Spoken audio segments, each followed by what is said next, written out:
Good morning, Papa Team 6. This is another episode of For the Dads. We are recording. It's Friday, October 17th. Huskers play tonight, so you see your boy Willie C rocking the Huskers gear. Hopefully, by the time you hear my voice, we are 6-1 right now, continuing to put out fires with Matt Rule. Happy Spooktober. I hope your trash is taken out. You guys are just embracing the suck. We got some good hats. We got some merchandise, bwtb.com. That's where you can get all the PT6 sicko merch. Come on. Hand up. What? Lead from the front. Papa Team 6 here. What happened? I have failed to take out the trash 2 weeks in a row. Hey, hand up. You have a redemption arc. It is trash day on Fridays here at the office, and Derek brought up a great point that we could take the trash out today, you and me. Let's do it. Here at we'll the do office. it together. Now, the trash, for those wondering, the trash didn't still sit at the house. Got it out, whether it's a simple text I'm sending away. Yeah. When I see people, and shout out Papa Team Sixers out there that do remind me it is trash day. It is trash day. But man, I feel like just an absolute fraud when I think of putting out the trash day tweet, and I'm thinking to myself, I didn't take out the fucking trash. We enjoy having some fun here. We have fun. For the dads. This is for dads. We talk wins, losses, ups, downs, our lives with our wives, the kiddos, a lot of good stories. We have a lot of fun comments that we read that fans leave us, that the PT sickos, the PT6ers leave us on YouTube and social media. Continue to do so. We love seeing all the engagement. It is the utmost fun. It is. A lot of conversation starters. A lot of conversation starters for this show. My wife was on my ass the other day. I had to hit up the group chat because if you are listening on Spotify, Apple, all the podcast platforms, we are on YouTube. Please subscribe and follow all of our channels. You might think you are subscribed and you might not be. Just double check for your boys. It's all we ask. Everything is free. Trying to figure out how to get the Spotify video, because Spotify video is partnering with Netflix. And so podcasts are about to be on Netflix. So we could, at the beginning of these episodes, start saying, make sure to check us out on Netflix. And make sure to check us out. Could you imagine if we're on Netflix? That'd be crazy. Hey, that's big time. That would be big apparently time. It's a thing. It's going to become a thing? Like it's a... Yeah, Spotify video for podcasts are partnering with Netflix, and those are going to become available on Netflix. Ooh. Which is kind of crazy. Yeah. So make sure you check out Netflix. But yeah, my wife, she's a fan of listening to us on Spotify. Yeah. She is somebody who likes to scroll her podcasts and then also look at chapters. And I want to say the AI bullshit kind of was messing up the algorithm, or messing up something with us last week to where we only had like 5 chapters out there, and it auto-generated. So I'm assuming it auto-wrote out what the chapters were. It wasn't even close to what's being talked about. She's thinking, this could be a fun topic to hear them talk about. And it's just us, like farting in the microphone. Or I want to brag. I want to give flowers to Derek, and we did so in our PT6 group message. But to all the listeners, both video and audio, last week on Spotify, 30 minutes of our 2-hour and 17-minute long episode got uploaded. And only 30 minutes? Only 30 minutes. And we're sitting there and we're going, what in the world? I text Derek at like 7:30-ish, whatever it was. Hey, what's going on here? We had our back end team, Showboat, looking at everything. It was like something with the website. They had never seen that happen before. Like the audio file was totally normal that we uploaded. PT6ers pissed that we actually kept it under an hour. The most comments we got, just to bring it full circle, were, we actually don't want you guys to keep it under an hour. Like, what the hell is this situation? But I think they're going to make a case study. No explanation, but shout out to everyone that's waited for it and been excited for the show. It is fully updated. People sent us some DMs this morning saying it wasn't. If you click play on that episode, it will update to the 2-hour, or hit us up on social. I've been sending the link out, and that link has been working. So last episode, apologies. We're improving every day.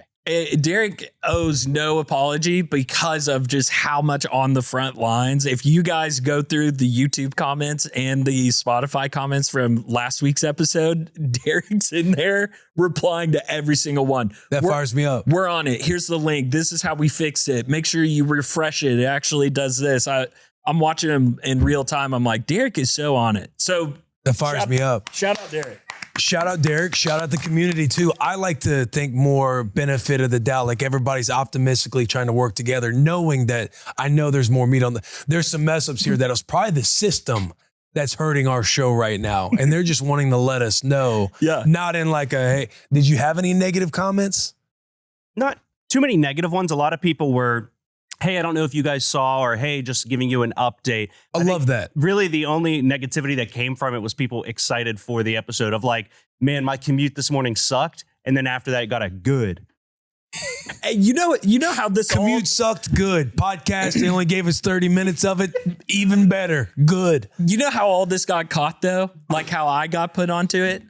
Our equipment manager legend, Dalton Withrow, with a little DM to old Sherm Dog. I wake up and one of the first things I do is I see a DM from Dalton. I go, oh, more Arkansas gear? What's good? What's good, Dalton? Hey, Sherm, just want to let you know on Spotify and Apple Podcasts, it's only 30 minutes, but it's a full length on YouTube. Just wanted to make you aware of that. What a stud. Stud. That's teamwork, man. Truly.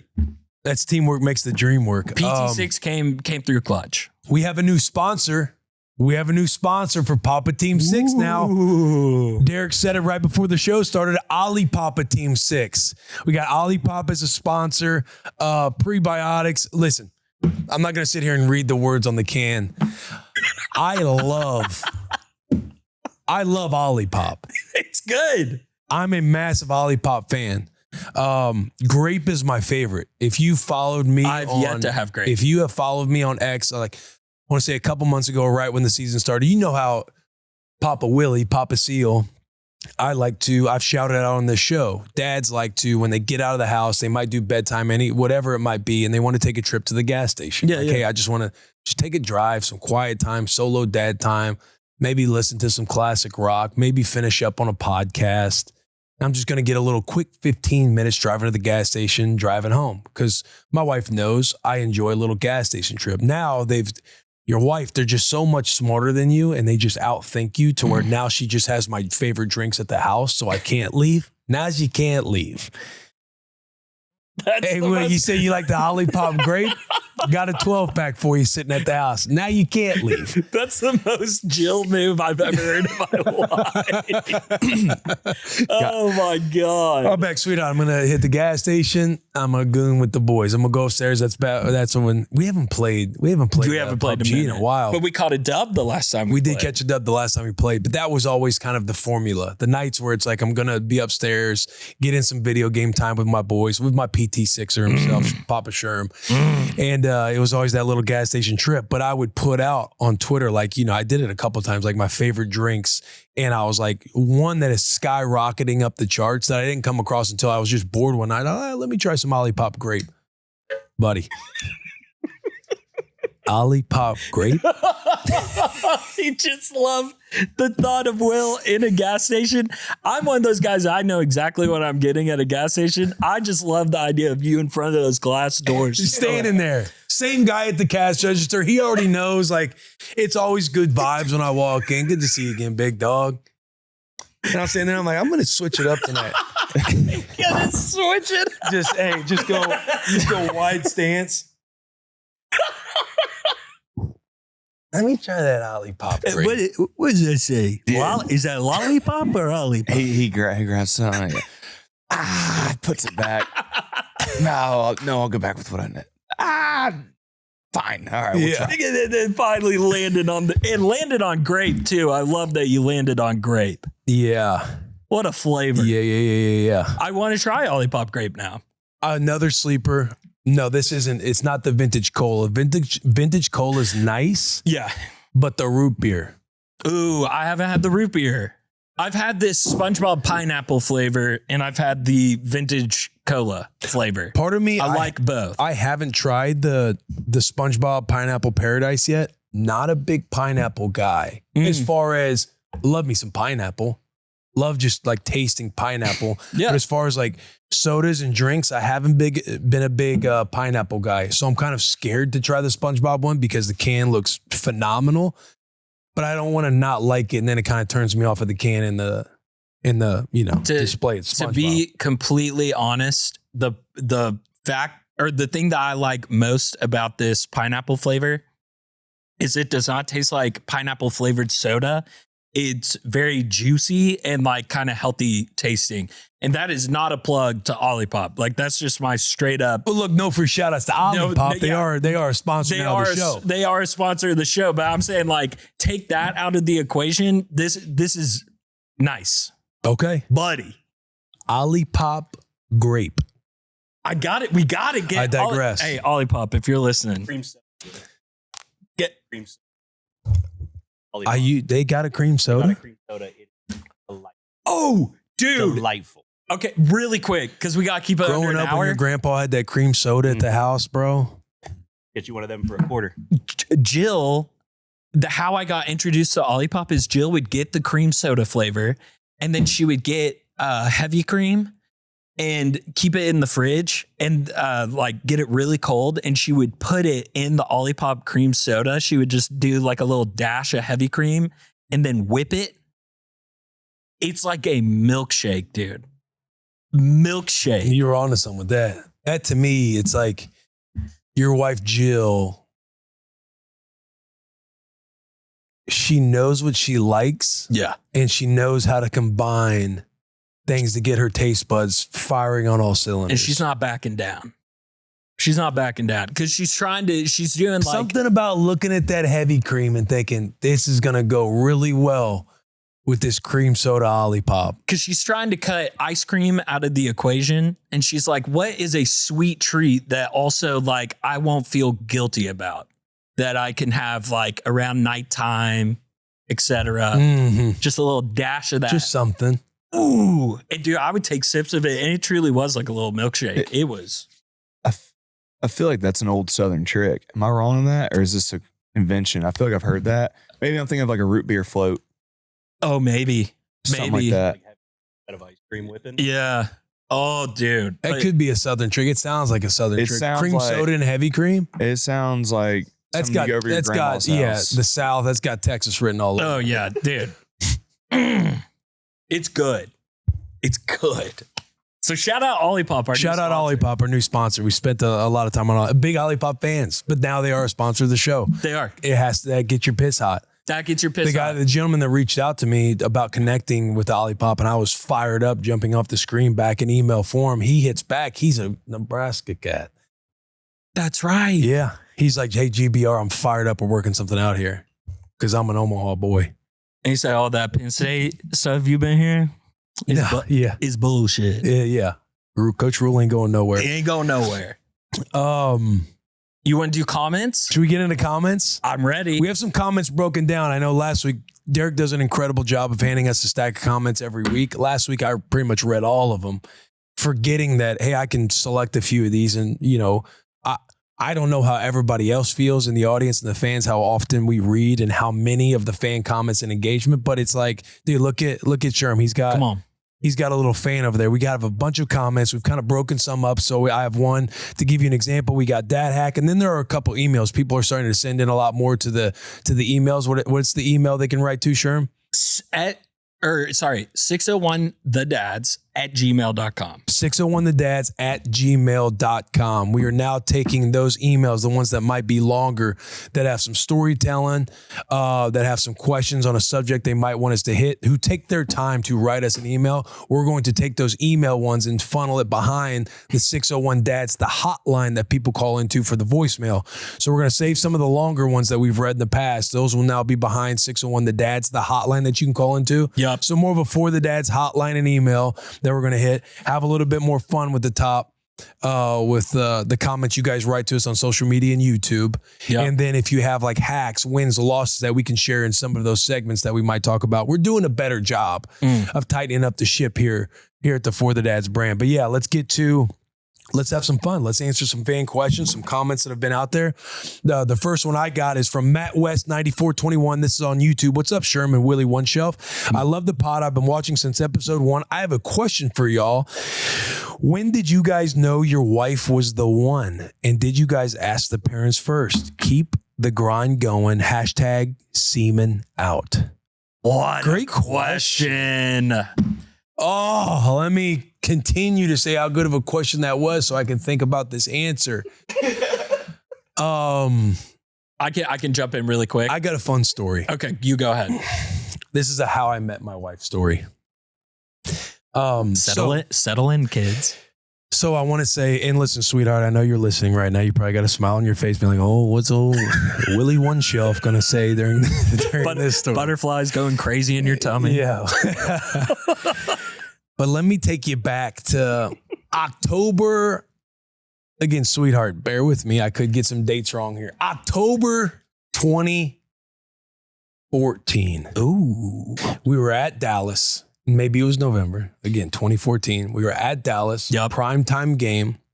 My wife was a cheerleader on the Washington Redskins. When there's an away game that happens, a few cheerleaders get to travel. They like send a few cheerleaders that get to travel, but they're not in uniform or nothing else. They were in some yellow. They were in some yellow shirts. Oh, that's sick. And they're like in the friends and family section? Yeah, they're like on the game. They're like on the field pre-game and stuff like that. I'm giving you context after the fact of knowing this. Yeah. But I'm on the field pre-game Willie at Dallas, and we're doing pre-game warm-ups and everything else. And I see these three ladies standing on the sideline. And I'm a looking. And one catches my eye. Oops. And I did not know, I got the helmet on. I see one looking at me, and I don't know if she's actually looking at me or not. So I'm kind of looking, I'm trying to like do whatever, pregame, warm up, everything else, get ready for the Dallas Cowboys. And so I'm thinking like when I run by her to go back in the huddle, I'm gonna take a look-see and see if she's looking at me. Sure enough, I run back through the tunnel, catch her staring at me, and it's one of those moments as a young man to where you're just like, and mind you, I did have a girlfriend at the time. But I'm married. I got 2 kids now with her. Sue me. Yeah, sue me. And it's like one of those times where you're just thinking like, man, that girl was a smoke show.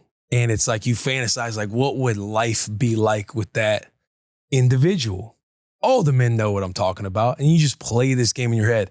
That's all that happened that night on Washington at Dallas back in 2014.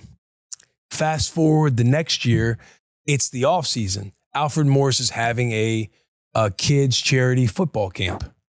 Shout out Alfred. Shout out Alfred Morris for like kids with special needs. And I'm running one of these drills for him. I'm running one of the periods for him. This cheerleader, who I still did not know it at the time was that one, was at the camp with her boyfriend. Oh, really? Yeah. And Charo is with her boyfriend at the time. And they are... Was he 5'2", 5'3"? I kind of don't remember. Charo had these she had these shorts on. She had the little high ponytail going on. She had the legs looking athletic. I'm kind of looking.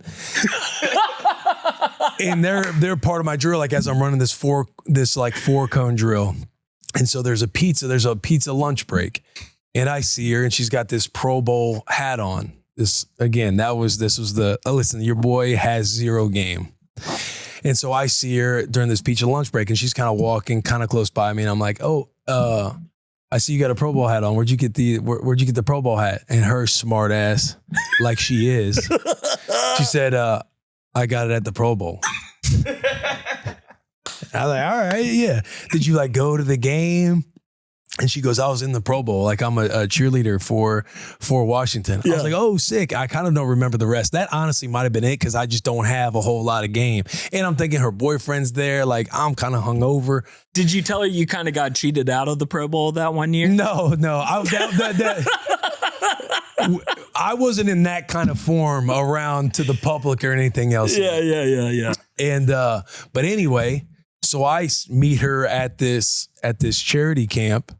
I wake up the next morning to a DM on Instagram, and it's her DMing me, like saying like, hey, it was nice to meet you yesterday.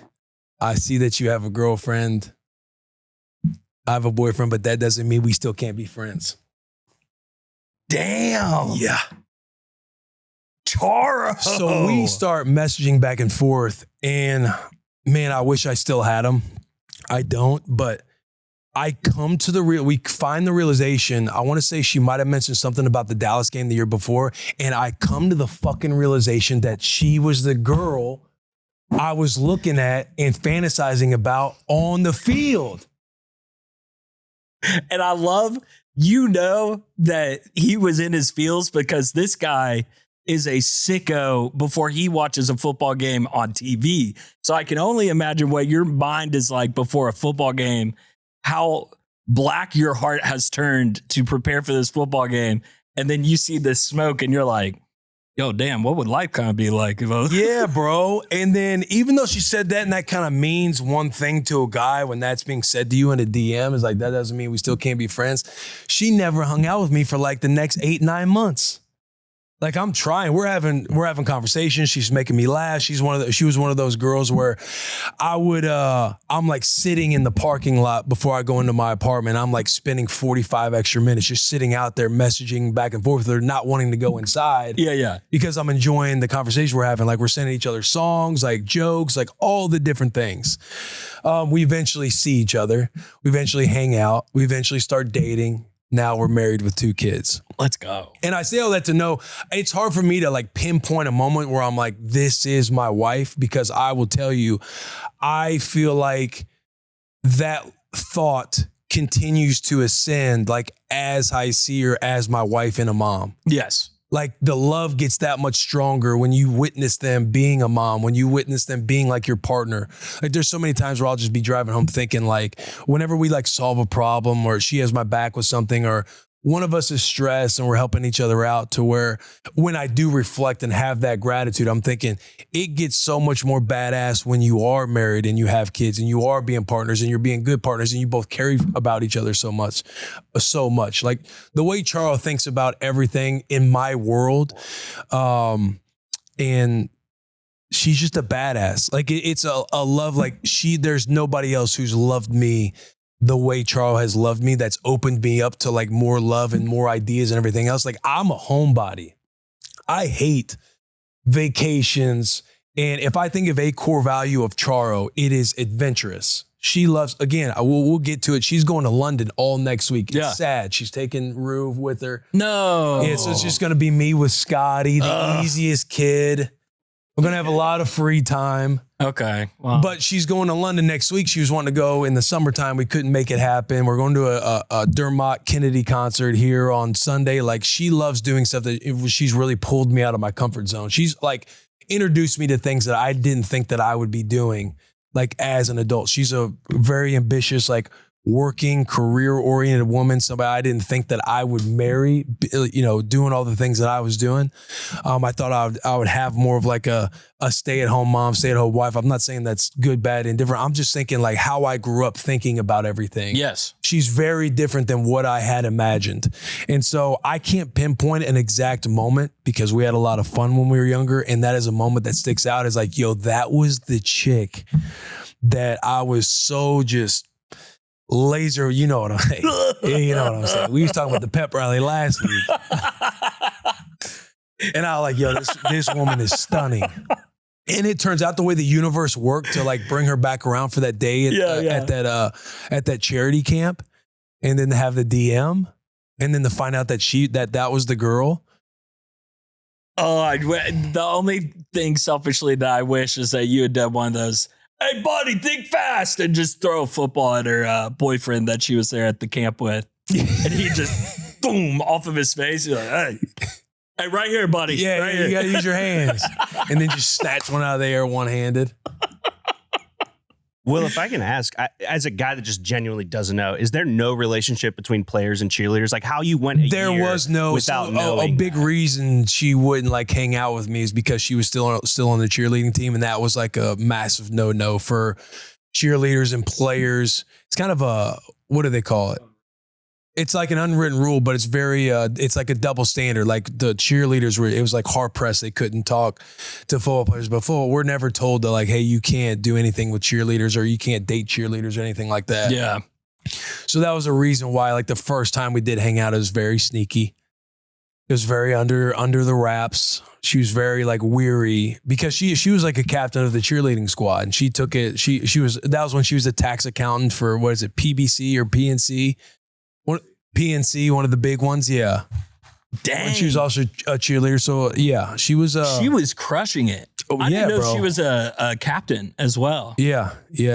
Man, I love that. Yeah. Captain Willie C. Hang out with the cheer captain. Yeah. Let's go. I'm thinking so many things in my head. That 12-year-old And at just the trying pep to rally. answer my man's question too. It's hard to like know. And it was more of like, she just would make me uncomfortable in a way to where I would just always have a different perspective about how life was going. Towards like, I'm adjusting on the fly in the discomfort. And to me, that's when I kind of identify like, this is the one I want to be with forever. I love your description of how she made you feel, because that you're quite literally describing exactly how Jill made me feel. And I don't say that just to agree with you. It was the exact same thing. Like, I had never encountered I had never had a relationship where I was being challenged, but in a good way. Yeah. Like, well said. Yes. It didn't feel like she was ever coming down on me or anything like that, but it was like wait, it's a Saturday. You don't want to go on a hike and then we can, do this. And there's this art exhibit that I really want to go check out. I'm like, Buddy. I don't want to do that shit. And then I'm doing that shit and I'm like, man, this is a lot of fun. I want to keep on doing this shit. And you're talking about the hikes too. Like, Charles wanted to do hikes. And I'm just thinking like, bro, my legs, like I play football. Like, I don't want to do any extra exercise than what I already have to do. Yeah. But you're right. Like, the whole challenging thing is it was like a slow process. And then you just realize how good it is for you and how happy they make you, to where that's when it's kind of like, that's the formulated moment, I guess. Yeah. With Jill, to answer this question, Jill and I met on a blind date. Her cousin was dating my roommate. They would both tell you this. Their relationship was coming to an end very fast. And her cousin had tried to set us up multiple times. And she was like, Sherman, I'm about to break up with your roommate. So if you want to meet my cousin, like, we need to make this happen ASAP. And I was trying to play it cool. Like, I had seen pictures of Jill on Instagram that her cousin had shown me. I was like, oh yeah, she's cute. Like, yeah, we should do something. And then finally I was like, yeah, no, we need to do that double date. Yeah, buddy. And I ran out of contacts that week, and I showed up to Wabi House in Fort Worth. Shout out, no free shout out.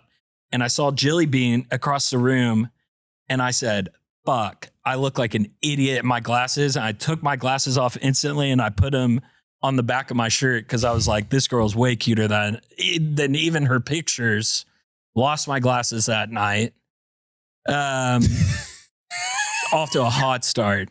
But on that night, I had never kissed a girl on a first date, and we kissed on a first date. And it was kind of funny that, like, it was a blind / double date, and her cousin and my roommate were just like chomping at the bit to break up with each other, like, that whole week. And they're like arguing on their side of the booth. Mm-hmm. And it made Jill and I lock in like that much more.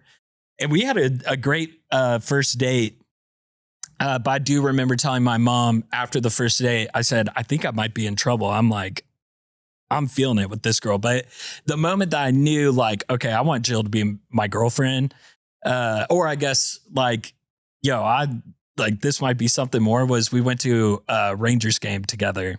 And the very first thing that she wanted to do is she wanted to go get a hot dog and beer.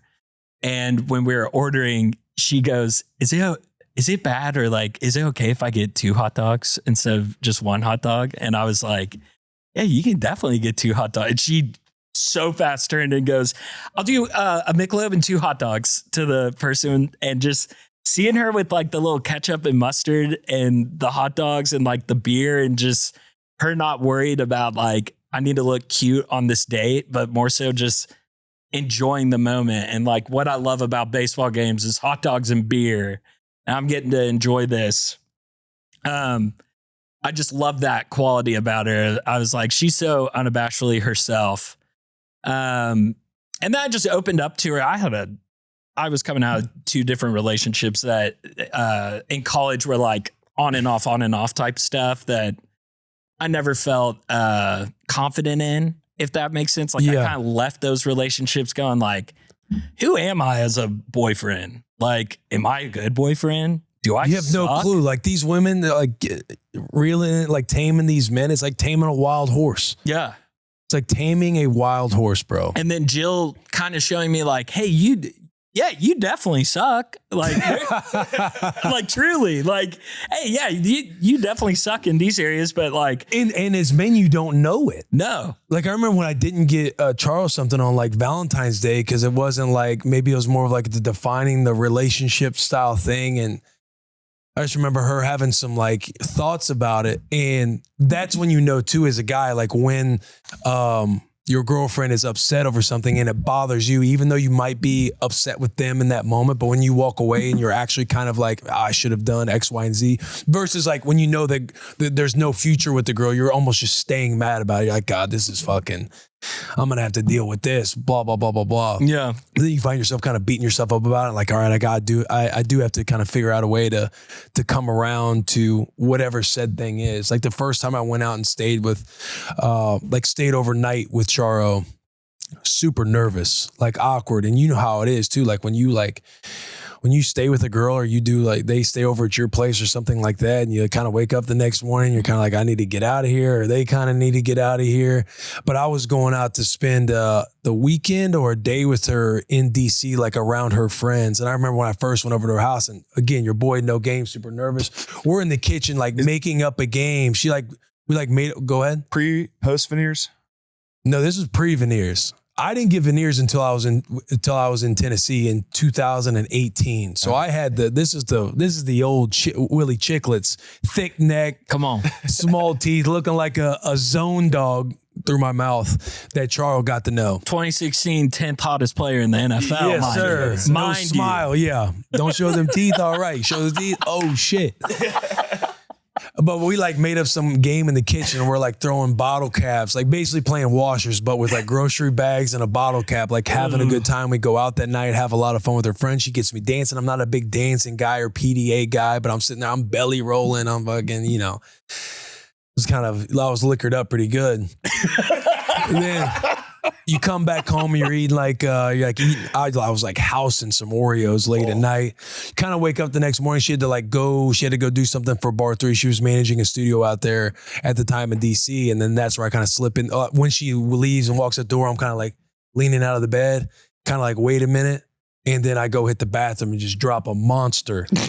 You know what I mean? Because you're nervous. You're like, I got to fucking do something here, but I can't do it in this apartment right now with her. I got to wait till she leaves. But it wasn't awkward the next morning, like the next day. Yeah. Any of that stuff to where she came back. We're watching Deadpool together on the couch, ordering Chinese food.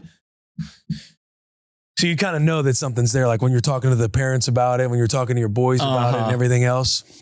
But it gets even better, in my opinion, like when you do get married and you have kids and you're in an actual partnership worrying about everything else. And don't get me wrong, I still get fucking annoyed when I am getting challenged at certain times or getting uncomfortable to do things to where I'm just like, sweetheart, come on.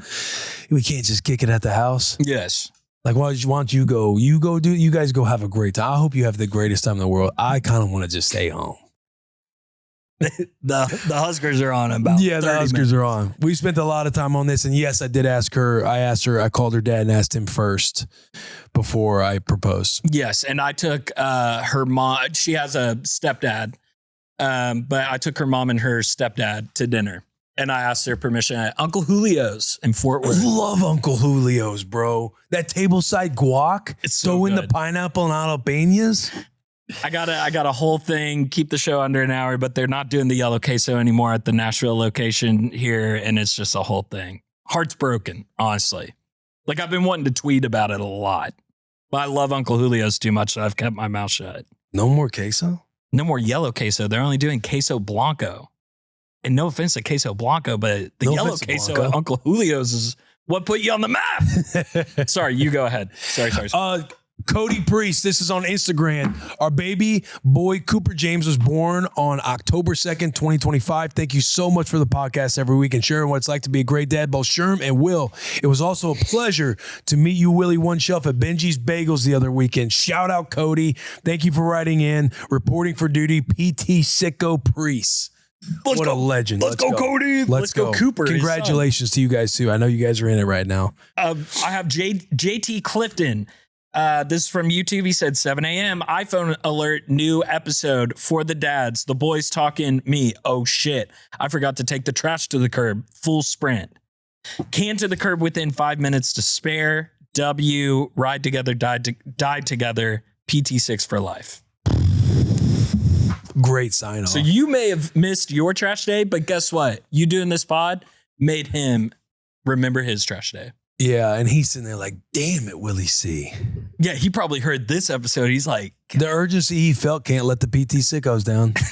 I've been listening to this podcast for the last 3 months now, not realizing that Willie C is a fake trash day guy. This will be the last episode I will be listening to. Can't hang a shelf. Can't take out the trash. What do you fucking do, Willie One Shelf? I saw a great comment of Willie One Shelf. I saw one that said, Willie No Fucks. I kind of like that. We'll holster that one. Whoa, that's a good one. That's a good clap Oh, back. Willie, no This one's from Brandon Davis, 119 on YouTube. What up, PT6 brothers? Got a 5 and 3-year-old currently going through the food regression stage. They both love popsicles. Gonna try the Tickle Monster and see how that goes. They don't want to eat. Good. That means Dad gets to bring out the Tickle Monster. It's tough, man. 5 and 3, Rue is 3 right now. I do feel like we have the dinner time routine kind of down when she starts to get a little sassy about, I don't want to eat this, I don't want to eat that. Great, you don't have to. That's the great thing about this, sweetheart. You can make your own decision. You don't want to eat, that's fine. Mom and Dad is going to finish up here, but when we get done eating, we're just going to go straight up to bed because it seems like you're tired. And you know if you don't eat, you're not going to get all the things that you're thinking about in your head. Yeah. I won't even say that at first. I'll just be like, great, you don't have to eat. Then you'll just hear the plate going, Mom and I eating. And she'll be like, I get a cookie. You know the game. And the cookie in this world can be the popsicle. Hey, you know the game. You're not going to get a cookie. You're not going to get a popsicle. We've done this now day in and day out. Yeah. She's like, but I'm tired. Hey, that's awesome. You don't have to eat. Well, wait for me to get done and we'll go upstairs right after this. And we'll go to bed. Do you want to go to bed now? No. All right. Figure it out. Quit asking. Your volume of eating, by the way, I enjoy it. Like you make some noise when you eat, especially when you're hungry. And bro, I am just laughing, just hearing that fork and the plate and your bites and stuff. And Ruth's just blankly sitting She's there. thinking about what else she can do. Because we might make, like Scotty might be doing she might be doing a thing where we're laughing. We think it's cute and adorable. And then Rue tries to play with Scotty. And in my brain, I'm thinking, she's just playing with Scotty right now to put off the fact that she doesn't have to eat her food. Uh-huh. Then Mom and I are both done. Scotty's done. She's starting to, hit the thing, knock food off. She's getting the sweet potatoes off. Yeah.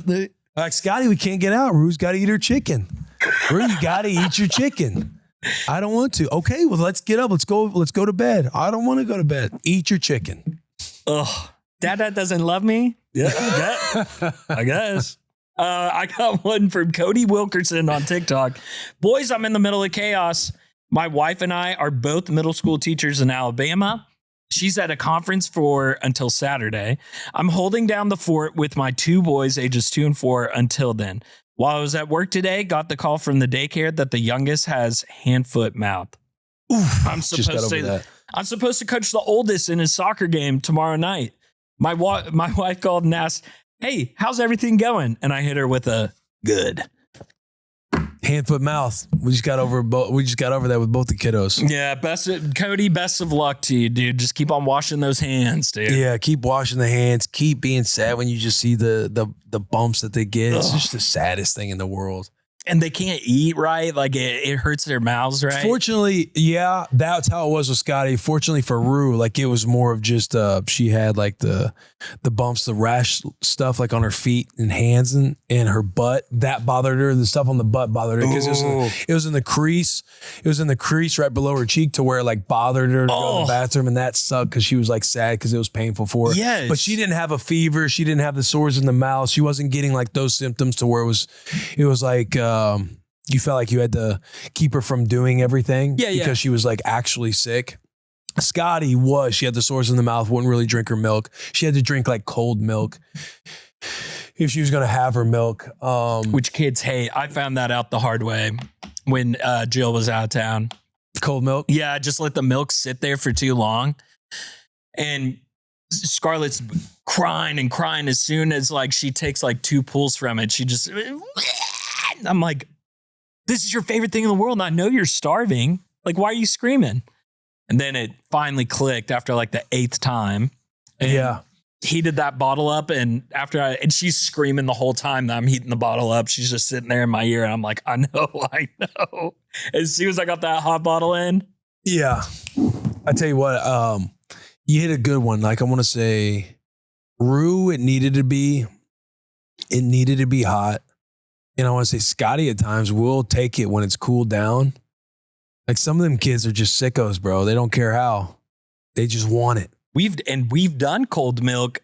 Tell me one. Easy. Yeah.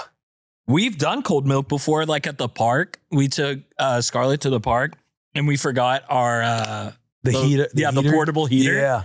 And so we just did it straight from a, distilled water bottle or whatever. And she yugged it. She had no problem. Which is a massive win. Yeah. I'm good on my comments. You're good on your comments. I have one more. Boys, PT6 are in tier 1 sicko. Father of 3 boys, 12, 13 months, and 7 months. Also, flag football coach of the Red Wolves for the past few years. Love it. Had to share a juiced up moment. We're up 12-6, nearing the end of the game. They go for one, watch a kid moss my boy, and they take a 1-point lead with little time left. Defense holds, and with proper clock management, we got one more shot. First play, small gain. Second, small gain. Now with seconds left and only 1 play to go, to the fucking house for the win. Can't stop watching the clip, and I'm so amped for the rest of the season. Let's go. Big win at the end of the game. Watching your boy get mossed. That's tough for the pop. Yeah. Tough for the pop. Yeah. You know what I mean? Oh, I do. That is tough for the pop.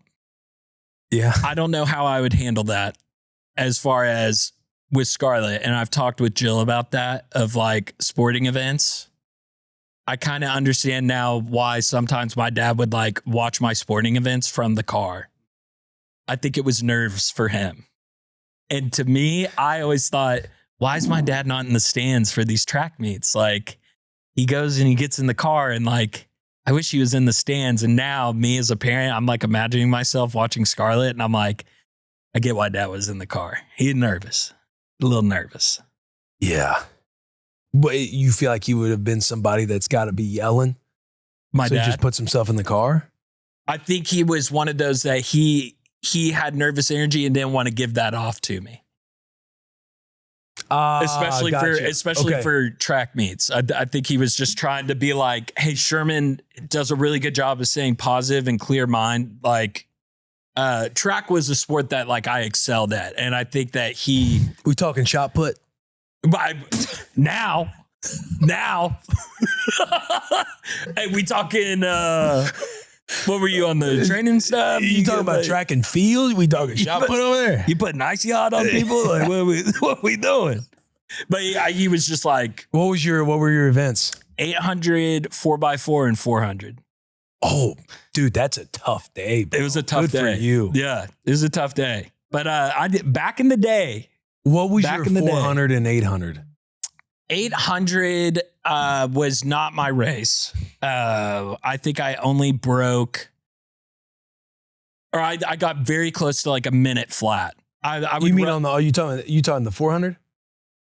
Minute flight 800. We're talking 2 minutes. You got close to 2 minutes. To 2 minutes. Okay. Sorry. I got very close to 2 minutes because I would go out in the 800 and run my first leg like a 56, and then I would kind of die out. So you were a stud at the 400. Oh yeah, I was more of a 400 runner. 53, 52. That's a strong time. Yeah, white yeah. boy. For a 5'7" white boy. Yeah, 5'7" white boy. Come on now. Yeah. Back in the day. But yeah, my dad, he would always, sorry to my dad, he would be in the stands too. But I could just tell on some of those days, he talked, you've met my dad. He talks a lot, very friendly, very open. But is he in town? He's in town. They're coming today. I can't wait to hug him. Yeah, they're coming today. They're very excited to see you. Yeah, bro. But yeah, he would clam up. He'd clam up at track meets. He'd get like this. That's good. He wanted it. Any sports competition, my dad would sit there. If I had a bad game, I'd see my dad like pacing on the sidelines. I'd come over and go, "Where's Dad?" And he goes, "He's in the car." Yeah. Sorry, Dad, I'm totally out on you. But it was Also, he'd go to the car if you're having a bad game. really. I mean, this is like no, and he was never mean. He would never yelled or anything, but he couldn't. He's probably listening. He's Just so thinking through it pissed. now, like. Yeah, I haven't even thought about it in a while. Yeah, now that I think about it, he did just go to the car if I'm having a bad game. I kind of need when I needed him the most. He kind of he shelled up and went to the car. Now that I think about it, I kind of need to talk to you guys about it. I want to share this. Hey, I know on a real sense though, I think I know where your dad's coming from, that he didn't want you to see that he was crushed for you. Yeah, 100%. I feel like that's where he was coming No, I from. never Yeah. got the getting yelled at in the car going out. We love you, Papa. But a lot of you. quiet rides going, how do you feel about that game? Yeah. They're like, I don't think I played that good. It's Um, all right. We'll get them next time. Quick potty break from this For the Dads episode to shout out our sponsors. Shout out Liquid IV. No free shout outs. Listen, the sun is long. It's gone. We are now in fall weather. The weather's breaking, starting to get colder, which means it's starting to get harder to stay hydrated. You don't want to drink the cold stuff because it's starting to get a little cold, but you have to remind yourself to stay hydrated. We do that with Liquid IV. One stick in 16 ounces of water hydrates better than water alone. Liquid IV has 3 times the electrolytes of the leading sports drink and has 8 essential vitamins and nutrients, always non-GMO, vegan, gluten-free, dairy-free, soy-free. Savor the last bits of summer, or savor, let's get into this fall weather because summer's over with. With Liquid IV, tear, pour, live more. Go to liquidiv.com and get 20% off your first order with code BUSSIN at checkout. That's 20% off your first order with code BUSSIN at liquidiv.com. This is simple. Your boy, I am somebody who leaves water bottles in my truck overnight. I do not bring them inside, so that way when I come outside the next morning and get in my truck, I have some cold water. All you need is these packets of Liquid IV. Throw them in there in that cold water in the morning, and you will be good to go for the day. We are also brought to you by True Classic. True Classic. Look good, feel good, play good. Listen, True Classic has been in my life now, coming up on 2 years. True Classic was a store that I shopped at heavy two Christmases ago and bought a massive order for my dad and my brothers back home. A massive order enough that the CEO, Ryan, from True Classic saw this massive order, reached out to me, recognized that we were with Bussin' with the Boys. We are now involved in a partnership with True Classic. And here's the cool part with True Classic right now. True Classic just launched a boys line. For the boy dads out there, you can now match. And honestly, it's way better than those awkward family photo outfits and cheesy pajamas. You get to show up together, feel comfortable, and actually look good doing it. And the crazy thing is, True Classic has already sold over 25 million shirts to more than 5 million customers. Those are repeat customers. That's why those numbers are so lopsided. 25 million shirts to more than 5 million customers with over 200,000 five-star reviews. So I'm definitely not the only dad who has figured this out. You can find them on Amazon, Target, select Costco, and Sam's Club locations. Just head to trueclassic.com/forthedads. Trust your boys here. Trust PT6. Grab one. You will thank me later. Look good, feel good, play good. Let's get back to this For the Dads episode. And again, make sure you are subscribed to the channel. I also, before we move on, because I know we need to move on, but We got to move on because we got to keep it read under an this hour. comment. I have to read this comment because it's teasing something big. Okay. I just farted when I said teasing. That's how big it is. Connor Wanderley on YouTube said, PT6 are here, new to the area. Wife is asking for the best pumpkin patch / fall festival place to take her and our 8-month-old. Any Rex in the Nashville, Franklin area. Willie One Shelf, would you like to take this question? Boo at the zoo. Boo at the zoo? What is that? That's where you're leading me, right? Yes, sir. What is Boo at the zoo? Boo at the zoo, our first PT6 meetup. Papa Team 6 meetup for the dads. It'll be at Boo at the Zoo here in Nashville on October 28th at 5:30 p.m. From 5:30 to 7 for the dads. The PT6ers right here. Derek, Chef, your boys, Pat Stafford and Willie One Shelf. We will be at Boo at the Zoo. We're bringing the kids. Bringing the kiddos. The families will be there. First Papa Team 6 meetup. You might be thinking what to expect.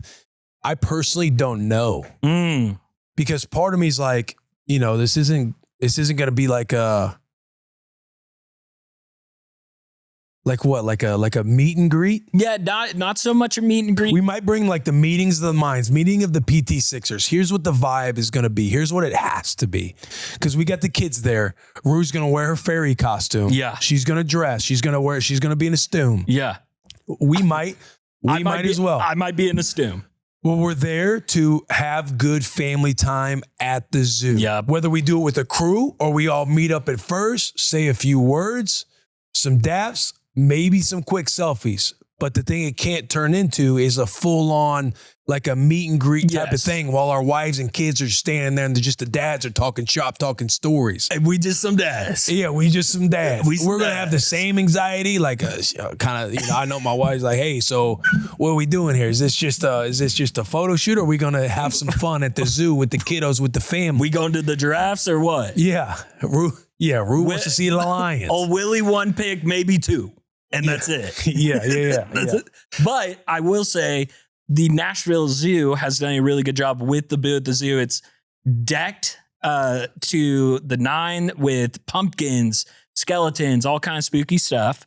They encourage Halloween outfits. You do have to buy a ticket. Those are available at nashvillezoo.org. That's nashvillezoo.org. There are 1,000 tickets available for this event. That's outside of the PT6 meetup. That's just in general. For the 5:30 slot, there are 1,000 tickets. So PT6 in the area, make sure to go to nashville.org and get your tickies. Get your tickies. What I'm envisioning is we all get there, say around 5:30, might give it to 5:40, 5:45 to where you'll see where we are. We'll have a little table. Will there be merch? Yes, there will be merch. And we're looking to have a little game of, what is it called? Scavenger hunt. We're going to hide some little things throughout. And we'll put out a social media promo, but we're going to hide some little things in the park that if Papa or Mama Team 6 find these little tokens and bring it back to the Papa Team 6 table, they will get a free merch and a king-size candy bar. PT6 Nation, sorry for the interruption. This is your producer, Jack, coming in here. As I'm editing the episode, we have some changes to the Boo at the Zoo that I want to make aware to all of you. We will not have a table. I'm so sorry. Don't blame me. Will and Sherm like to run their mouths about stuff they don't know. But that's okay. We will not have a table. And then also scavenger hunt wise, Sherman. I'm talking to PT6 Nation right now. Are we going to have a scavenger hunt? Yes, we're going to have a scavenger hunt. Oh, we're not having a Wait, we're not. See, Sherm and Will love to run their mouth. They don't know what they're talking about. We aren't having a scavenger hunt. We are? No, aren't. We aren't. Okay, we aren't. Is that correct? Dude, I have no clue. I think that's it, that we are not having a scavenger hunt. I don't think we are either. And it's the first 20 people that show up we're handing out hats and shirts. First 20. You hear that, PT6 Nation? First 20 people who show up will get a shirt. Also, or hat, whatever you like. But yes, that's all. Back to your regularly scheduled programming. King size only. The king size candy bar? Oh, buddy. One thing I'll say is probably reshape the brain. You're right. It's not a meet and greet. This is a group dad brownie point event. Ooh. We are setting something up so you can come, you can meet Willie and Sherm, but you're honey.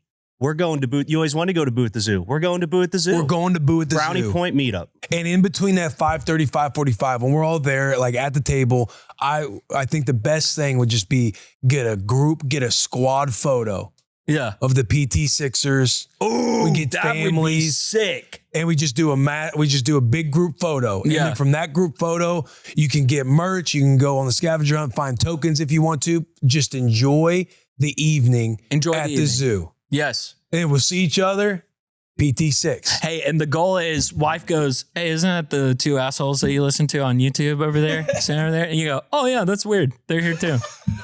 Yeah. I didn't even know they're gonna be. That's so weird. I don't think you can say that about the Milk Team Sixers, bro. Oh, I think Milk Team true, Sixers are true. bought in. They You know are what I bought mean? in. They are bought in. That was a low blow. Like you could see, like whenever people talk about for the dads, like I'll get dads that come up to me, families that'll come up and say the wife might be like, my husband, he loves listening to you on For the Dads. And as he's sitting there, he's like, we watch you every week and stuff. And you just kind of see that little smile from mom. You know what I mean? Oh, for like, sure. Like dad loves watching. Mom, come on now. Hey, for sure. Hey, You'll buy that Milk Team 6 shirt, yeah? And the pictures that I get I love the DMs from Mama Team 6 of their husband on the couch, with baby. And Yeah. they're watching. They're all watching together. Yeah, dude. They are the best. Mama Team, that was a low blow. And I do apologize to Mama Team 6. Yeah. There probably ain't many out there, but those are the two assholes you listen to. But we giggled.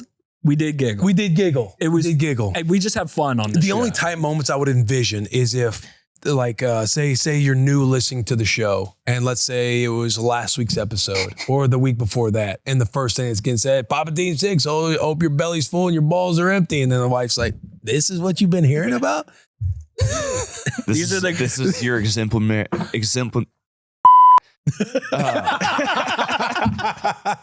Hey, you got it. You got it, Jeff. I can't say the word. I'm getting blanked, but I was going to imitate and go, this is your father podcast that you listen to about being a good dad. These guys. These two cats. This dude calls himself the captain of Seaman Team 6. What is this? They just read the definition of boofing off Urban Dictionary. And here's a dad hack. Make sure you love your daughter.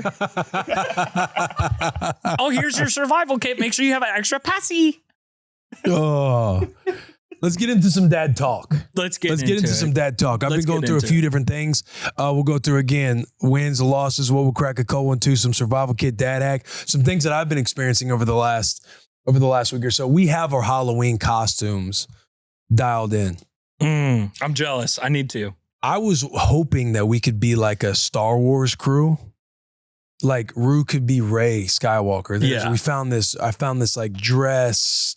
Why am I blinking? Jedi robe. Jedi robe. There it is. Yeah.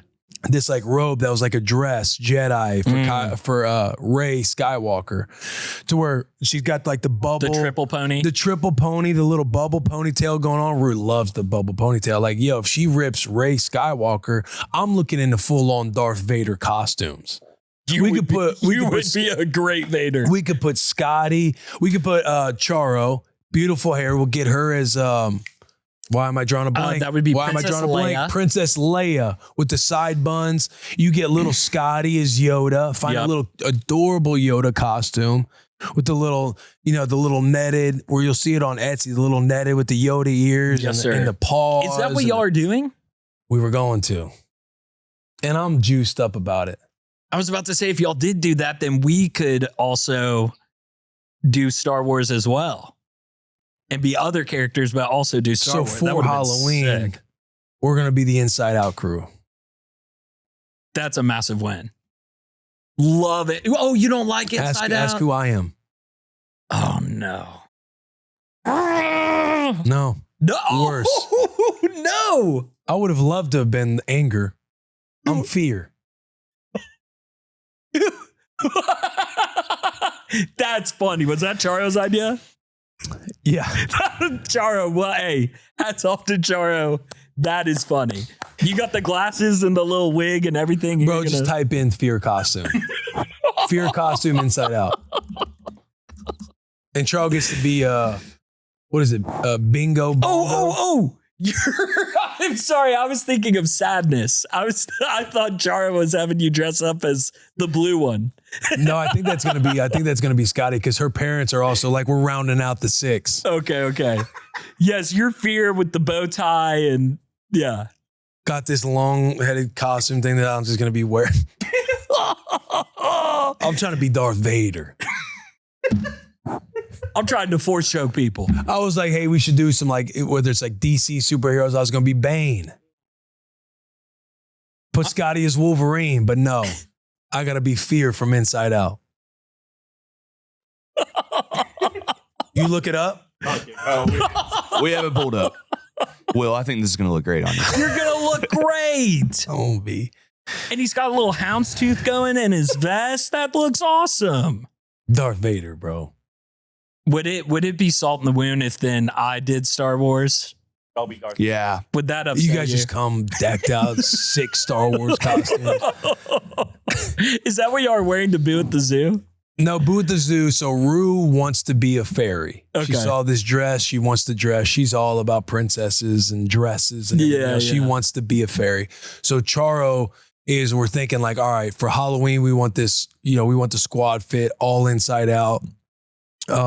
Rue's either going to be like Joy or Rue's going to be one of them. Okay. One of the good ones. Yeah.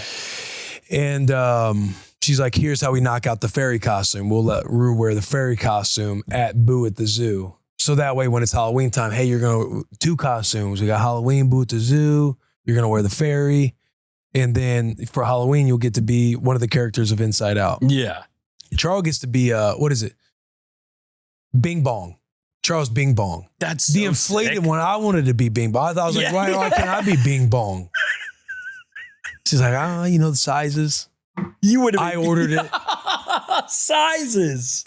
You would have been a great. So I got to be Bing Fear. Bong. I got to be out here Fear. So y'all don't have anything planned for Boo at the Zoo? Not all yet. I was getting to. Okay. Not yet. We'll come up with something. Yeah, I'm trying to throw something together. Yeah, we get something going. Yeah. But Boo at the Zoo, October 28th, Tuesday, 5:30. Be there. Be there.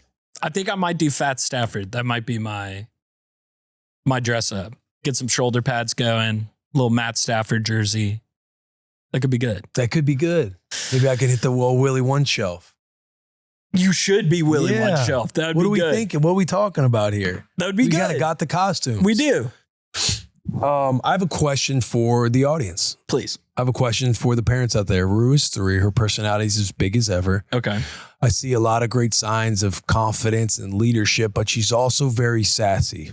And as a parent, you're always trying to figure out the balance between like, all right, they're kind of talking crazy to me right now. Do I stay poised and in the pocket like Baker Mayfield without any of his big targets? Or do I kind of snap back at her, right? So my question is, are sassy moments a sign of confidence? Sorry if you guys hear these honks. There's a sicko outside. We might have to go full PT sicko. I think honk that happens is again. a PT You might have sicko. to just go out there and yell. Sorry if you guys heard the honks out there. Are sassy moments a sign of confidence? Hey, we're doing a podcast. What we doing? Go check on it. Go check on it, Derek. So is sassiness a... Hey, we trying to film out here.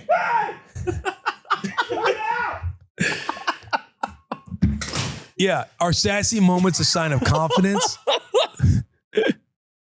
Are sassy moments a sign of confidence, or are they to test boundaries?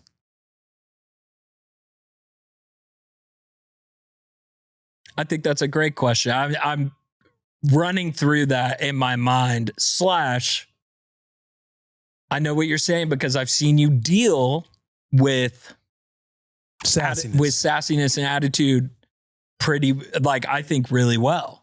Okay. I was doing some research on this. I did come across like a parent source, like a blog. It's like ways to spot a sassy little personality. And this source describes sass as part of early experiments with identity, independence, autonomy, boldness, and it frames sass as a superpower in a way. Being sassy can mean that a child is learning to stand up, testing what works socially, and seeing their voice as meaningful. Then I came across this metaphor like boundary railings. If the bridge has no railing, the toddler crosses slowly, hesitantly, and insecurely. With boundaries, they cross with more confidence. Sass may emerge as part of the testing phase until those rails are in place. So then I'm just thinking to myself, all right, what are examples that I can hang on to where it's like, all right, this is good. This is confidence, her testing. It's all encompassing, right? Because it's always happening. Like when their brains are developing, they kind of like lose their minds. Yeah. And you're kind of in the pocket trying to figure out what to do. But when I'm thinking back on examples that we might have been trying to experiment with or might have done, I see like, it's like dinner time. She's been sassy around dinner time, but now that I feel like she understands these boundaries of clean plate club, or you don't get what you're actually thinking about until this happens, it almost takes away the reaction on my part, because now we know what the said boundaries are, to where I'm like, hey, yeah, you don't have to eat your food. You kind of know what consequences come with that, because I know what your little brain's thinking about. You're thinking, how can I get out of eating dinner right now and still get the cookie at the same time? Or how can I press, all right, I'll eat 2 bites. 2 bites don't really work anymore. Like, you need to eat your food. Yeah. I need to show that you had in a very respectable effort with your plate. Yeah. In my brain, I'm thinking it doesn't have to be clean, but I need to know you're eating at your chicken, you're eating at your vegetables, you're eating at whether it's potatoes, rice, whatever it is. Yeah. Like if I know you're putting in effort and you'll get your little half cookie here at the end of dinner, like I know what that looks like. But I feel like that's been something I think too about, all right, there's something that's like clear boundaries that are set there now. Like learning when I was kind of breaking down the morning routine, like Rue gets really sassy or whiny. You know what I mean? To where it's like, oh, well, dude, why does the morning have to be such an issue right now, bro? Yeah. Like we do this every morning. But I've identified to where it's like, she does love her independence. She does love to where she feels like she's in control. To where like, one morning or a couple mornings now where it's like, hey, I got a challenge for you. And I've kind of laid out a couple outfits, because like, we're not going to go through this whole, I don't want to wear this outfit, I'm wearing this one. And then it just becomes an entire argument and negotiation. It's like, all right, I've laid out a couple options. Hey, here's your challenge. You pick out your outfit. You can put it on. First thing you got to do is you got to go potty. We got to clean you up. You go potty first. But then I challenge you, Dad is going to leave the room. I know you yell at me to go downstairs. You want to do it by yourself. I recognize that you want to be independent in this situation. Yeah. So it's like, all right, I trust you. You got to make your bed. You got to pick out your outfit. Here's a couple I laid out for you. You got to make your bed. Make sure your room's tidied up. Like she loves to slide the door shut. She likes to do all the things. And then, Dada, Mama, come upstairs and see what I've done. Type of thing. I was like, I'm going to go downstairs and start making breakfast. Whenever you come downstairs, because I know you like to think about what you want for breakfast now. If I give her a couple options, I don't know yet. It's like, all right, you think about it and you tell me. Yeah. But then when you come downstairs, you've thought about it. You let me know what you want for breakfast. Now that we kind of had some of those boundaries in place, when I'm rocking solo mission, doing the morning routine, that's kind of the way I approach it. Because I'll get Scotty going. She's just a minute. She just wants to be down on the floor playing. I'll start making breakfast, get up the barricade at the stairs. Rue, you can hang out by yourself upstairs, do your morning routine by yourself, however you see fit. These are the things you got to do. I've now seen there's been fruits that have came from that. That's because good. She has grown and understanding what the boundaries are, dealing with her sassiness. Yeah. And then another one, I think that where I'm going through all this, I'm like, that is a good question. Are sassy moments the confidence, or are they testing boundaries? And it's like, it's probably the whole mix of both thing. And do I let her walk all over me? Or it's like, hey, you're whining. You're not using your strong voice. You know, Dada doesn't like to be talked to like that. Yeah. Change your tone. Or when I hear your strong voice, I will do what you are asking. Then I'm thinking, is she still getting her way by being sassy? I'm telling her the answer. If she gives me the answer, she still gets it. Am I kind of being a pushover there? Like I'm always like asking myself these things, like as I'm trying to parent and trying to figure out ways for her to like develop and grow and be strong, and how she's like asking questions or like, hey, use your confident voice. Can I as a not a co-host but more of a friend kind of just say my 2 cents on what I think of you as a dad in those situations? Not yet. Hold it. I have one more. The TV coupons. We had the dad hack of using TV coupons. Rue was always kind of in that, you're just in that spot. I want to watch this scene. No, I don't want it to be over. And then she's crying, and it's like you're sitting down with her on the couch. And then when we came across the TV coupons, once 30 minutes goes up, now she kind of knows that it's done. Yeah. That was my third example. Like when I'm reading through all this stuff and trying to figure out, am I doing this correctly? Am I going about this the right way? Here are some evidence that I can now pull from the where it's okay, these are boundaries that are in place. Whenever it's happening in other moments, find other boundaries to kind of put around there to kind of like allow her to be her if she's having a moment. But then she also knows in the back of her mind, these are what the boundaries are. Yeah. Okay, now you can go. I just wanted to get that third one out there. No, I love that. Do you have more on it? I don't want to cut you off of any type of brain.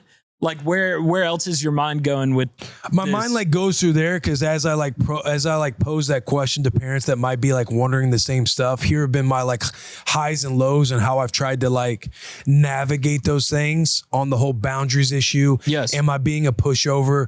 Do I need to be a little bit more snappy with her? It's hard to because it's my daughter and I'm softer with my daughter.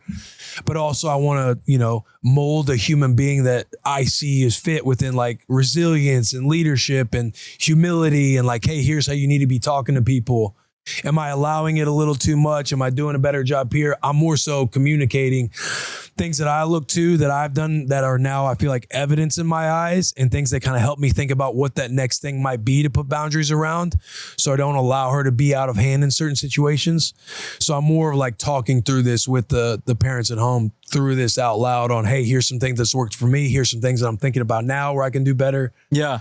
So that to answer your question. I think it's the same thing as me being worried about being a good dad before Scarlett was ever here. And you said the fact that you're worried about it and asking questions is a great sign.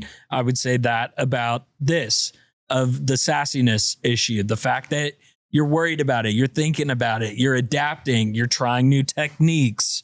Would this work?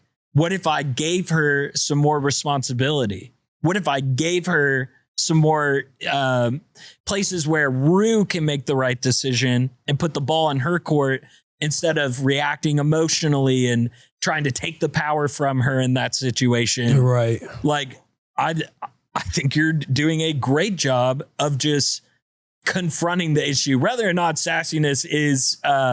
they gonna be sassy. Yeah, they're gonna be sassy. And whether or not that's gonna turn into a good character trait or a negative one where she's giving attitude to, people at school or teachers or whatever. Like, that's besides the point.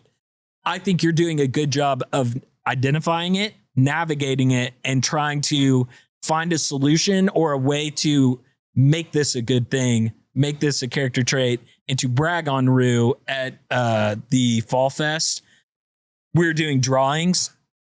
And Rue sat there and did not say a word the entire time, but was very like peaceful as she's like coloring. She loves coloring. She was locked in. And JJ, Jeremy's son, is sitting there with me drawing. Sherman, hey, Sherman. Hey, Rue. Hey, Rue, look, Rue. And Rue is wanting no part of what's going on with Sherman and JJ. Yeah. But she was not rude about it at all. She was very quiet, and she would slowly look up from her drawing and look at JJ's drawing and go, and look back down and keep coloring. And like, you could tell that in that moment, she was setting a boundary for JJ and saying like, hey, I'm not matching your energy right now. I'm locked in. I'm doing my thing. And like, the most that I'm going to say is, Sherm, will you get me purple? And I gave her a purple and she said, thank you. And started doing her little thing. That's so funny. Like, she's doing a good job of setting. You could tell she wasn't annoyed by JJ, but she was like, JJ got done with one because he was coloring the bats. Yeah. And he was having like, I want Rue to see the Yes. bats because Rue was going to color, like her and mom went to go color a Halloween bag or something like that. Yeah. I just remember walking over to Rue and I'm like, hey, Rue, JJ really wants you to see. Yeah. To see his colored He bats. Like, can you really just go wanted over to him to and impress Rue. Yeah, which I love. That was all Yeah. about it. JJ's a great ball of energy, bro. Yeah. His enthusiasm is off the charts. Yeah. And I'm like laughing because I'm like seeing Rue and Rue clearly hears him. Like Rue and Clump's trying to like, tone him down and I'm like, hey, I'll go try and get Rue. And I'm like, hey, sweetheart, like go.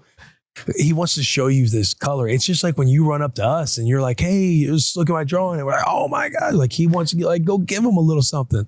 She goes over and she's like, that's good. And I loved that moment of Rue. I felt like I saw a lot of Rue's personality in that moment. I love that even though she wasn't matching his energy, like she was not mean to him. She didn't say, leave me alone. I'm doing that. Like she was very calm and poised. And so just wanted to brag on your daughter in that moment. I appreciate that. She could have lost her cool. Here's another one this morning. Like this morning on Friday, she's like, hey, one sleep until we go to the van. She's rattling off because we're like, oh, great job. And she's like, and she wants to tell everybody, 1 sleep until we go to the Vanderbilt game, 2 sleeps until we go to Grandpa's, 3 sleeps until we go to London. I'm like, hey, sweetheart. Bro, she got a weekend coming up. I'm like, hey, sweetheart, no sleeps. You know who plays football tonight?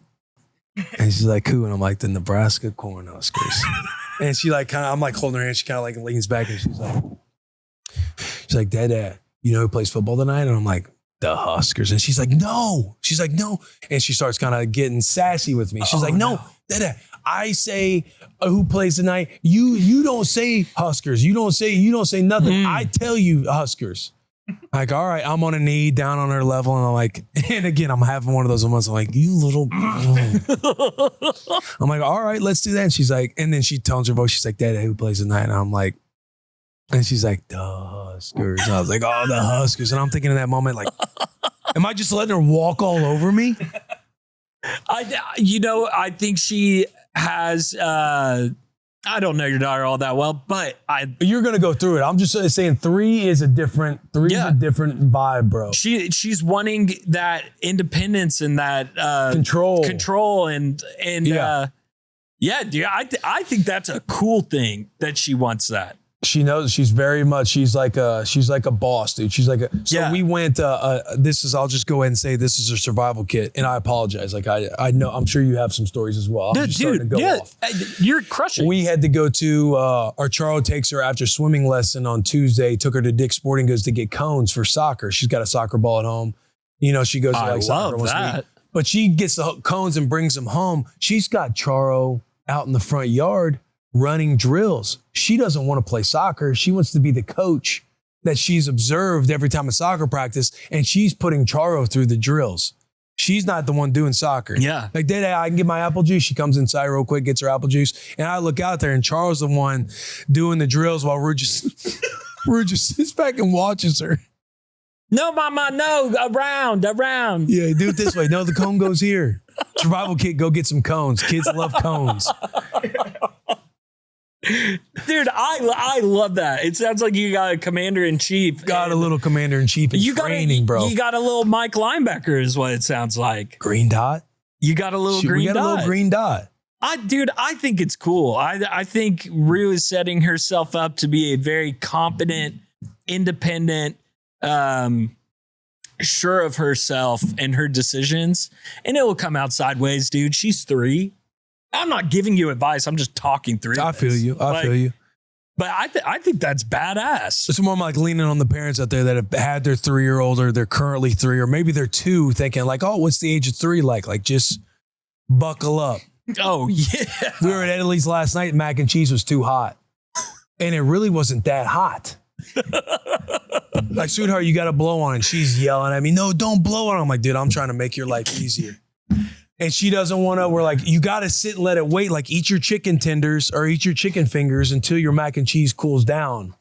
She doesn't want to. She's crying. And you're like, you're there as a parent. You're in public. they're having a moment and you're like, I'm like, fuck, like, please stop being so loud and like yelling and crying and everything else. Do you feel like is it good for you though? Like, do you feel like there's a part of you that maybe needed some softening, that like you feel like you're also kind of growing in this moment? Absolutely. Of like self-control? Absolutely. Because I know like parents, they'll sit there and tell you like, don't stress about that stuff. Like we've all had kids and people who are like, they're assholes. They don't have kids, whatever. Yeah. So I'm thinking in that moment, I gotta be cool. Rue's having a moment. I really wish you just listen, because it's like, bro, I'm telling you, number one, it's not that hot. Like let dad blow on it, mix it around, blow on it. Or hey, if you want to do it yourself, you blow 3 on yourself. I show you all the time. Like get a fork, not a spoon. Then try it. If it's too hot, just eat the other thing on your plate. But she's having a moment to where it's happening for several minutes to where she's crying. She's like, no, don't talk to me. Don't talk to me. Mama, don't talk to me. Like, Dad, don't talk to me. John and I are both just kind of sitting there quietly, to the point to where it's like, we can't even say, all right, we're not going to talk to you. And she's like, no. And she's crying. She's got the mac and cheese. She's got it on a fork just in her hand, like as she's like, red, crying. The whole things. Charles and I just kind of sitting there. I'm kind of just looking over at Scotty. I'm like, Scotty, eat your turkey. And then I hear Rue, like, she's not, she doesn't want us to tell her what to do.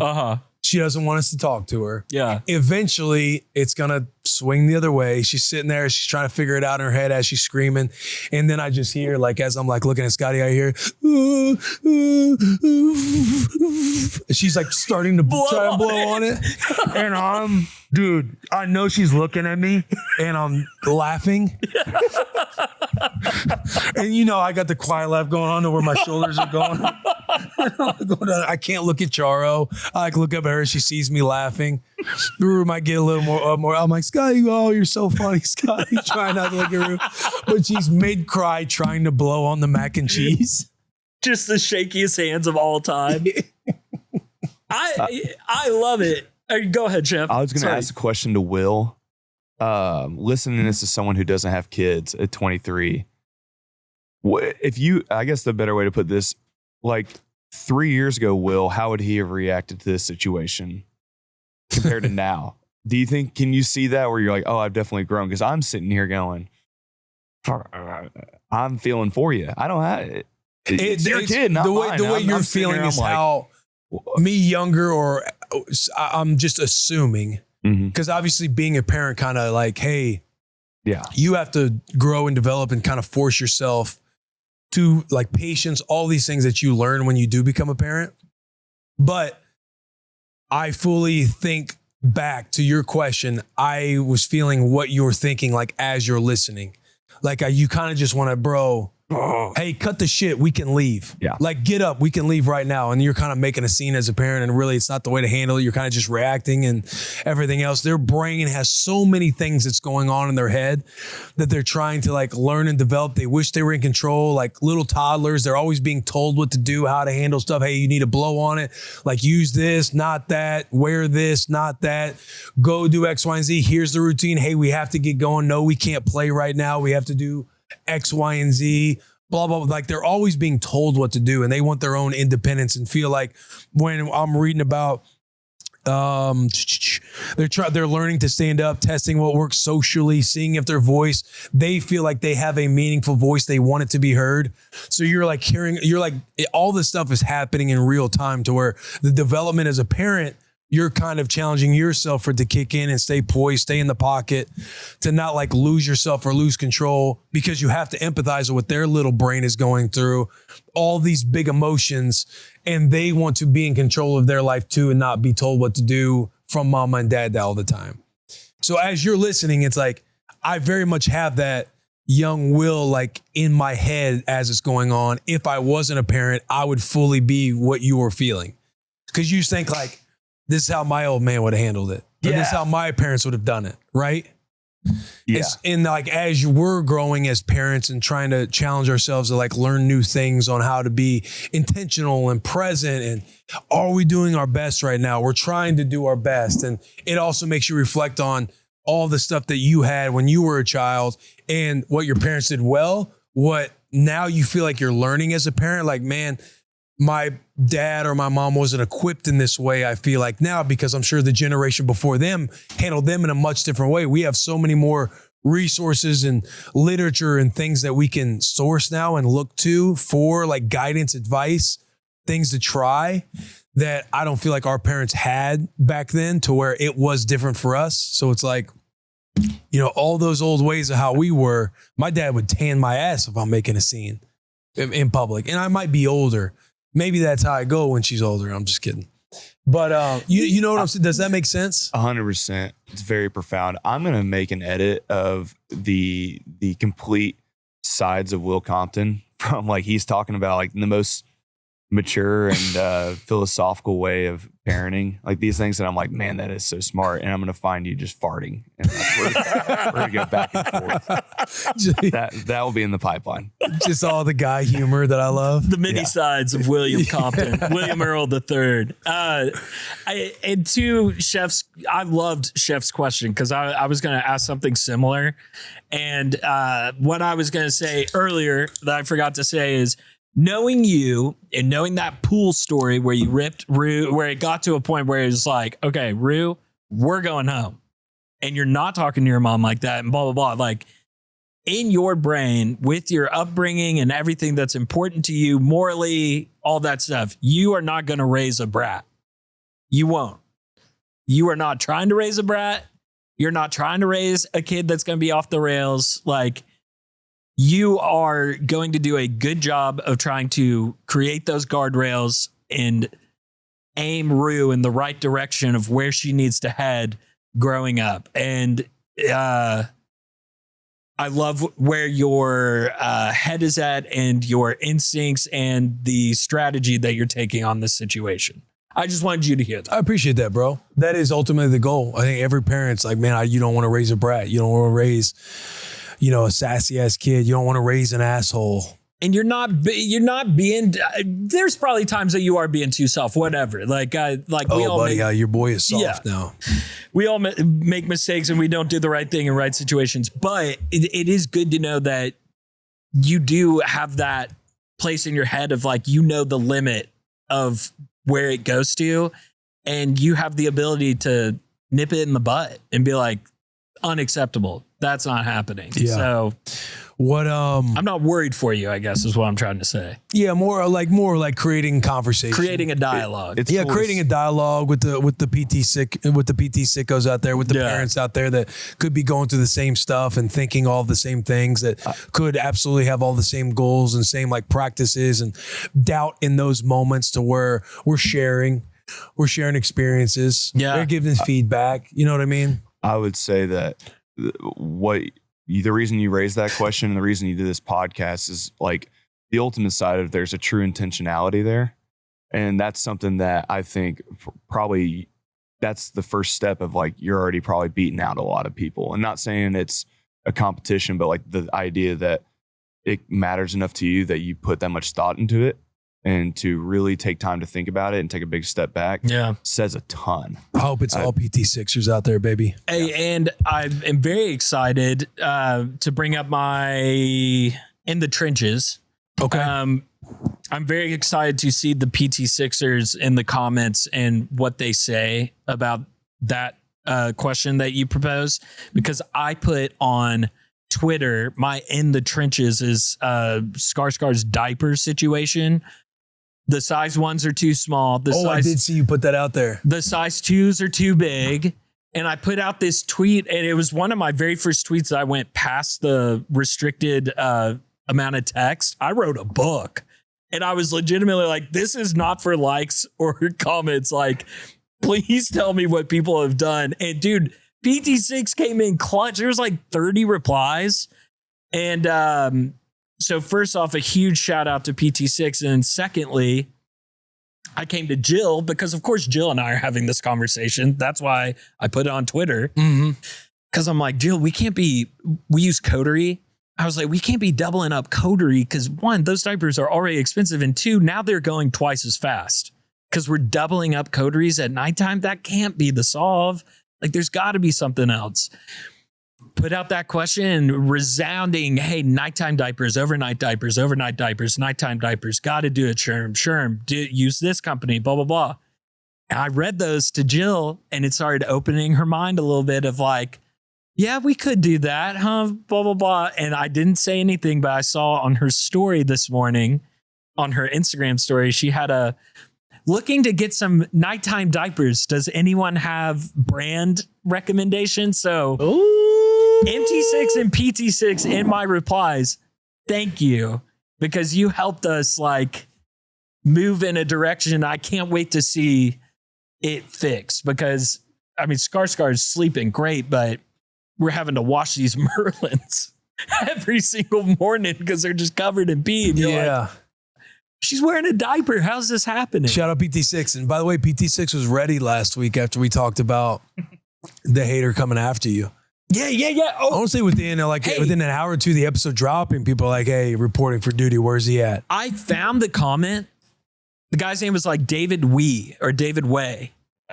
I found the comment and I wanted to do like a meme edit and stuff for it. I can't find it. Did he delete it? He did. I looked too. He deleted it.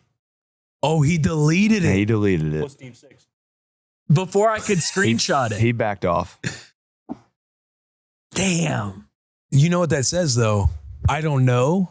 Were you guys able to go back to that comment whenever the podcast came out? My thought is people, when they listen to the episode or watch the episode, was this comment This is before the episode dropped. He deleted it instantly? I remember I found the post. I'm like, this has the 100% of the post. Look through, it's gone. Your comment's gone. His comment's gone. And it happened before the episode dropped. Yeah. So even after our conversation, we had to find it for the show. Gone. Either he had a change of heart, or he saw something. Or he got a clap back from Willie C. Because I'm thinking if I responded to him, eventually other people would probably see it and go in. And maybe he's going back and forth with a couple people to the point where it's like, I'm deleting this. I found it. I clicked on his profile and I too laughed because this was right after we recorded. Chef nailed it on the head. His bio was legit like, hey, spread positivity because you never know when your friend needs it the most, like something like that. And we had a mutual on Instagram. We had a mutual. And it's a guy that I know pretty well. And I kind of want to reach out to him and be like, yo, you know this guy? We need to put him on notice for PT6. What's going on? PT6 salivating for a mission right now. This your boy? Yeah. And he would tell me too, because I'm buddies with him. It'd be funny. Yeah. I have a so it wasn't a burner. It was the actual guy. I have a dad loss. My dad loss is this sitting in the pocket as a dad and your toddler is just all about wanting to know if it's mom's turn to put her to bed. You know what I mean? You just take these hits, bro.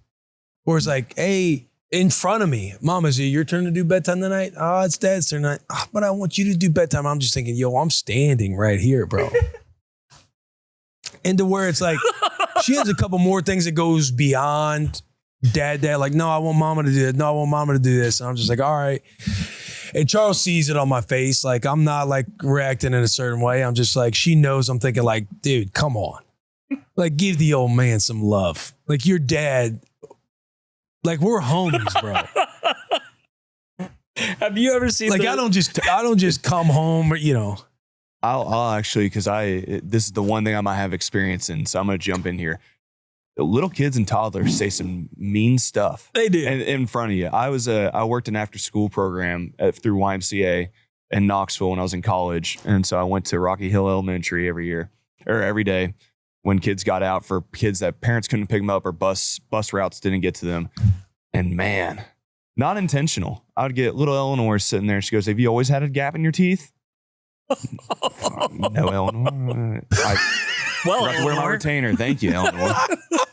Parents told me the same thing in 7th grade. But anyway, I wanted to throw that in there. Have y'all don't feel too bad, Will. I think it's just they don't even.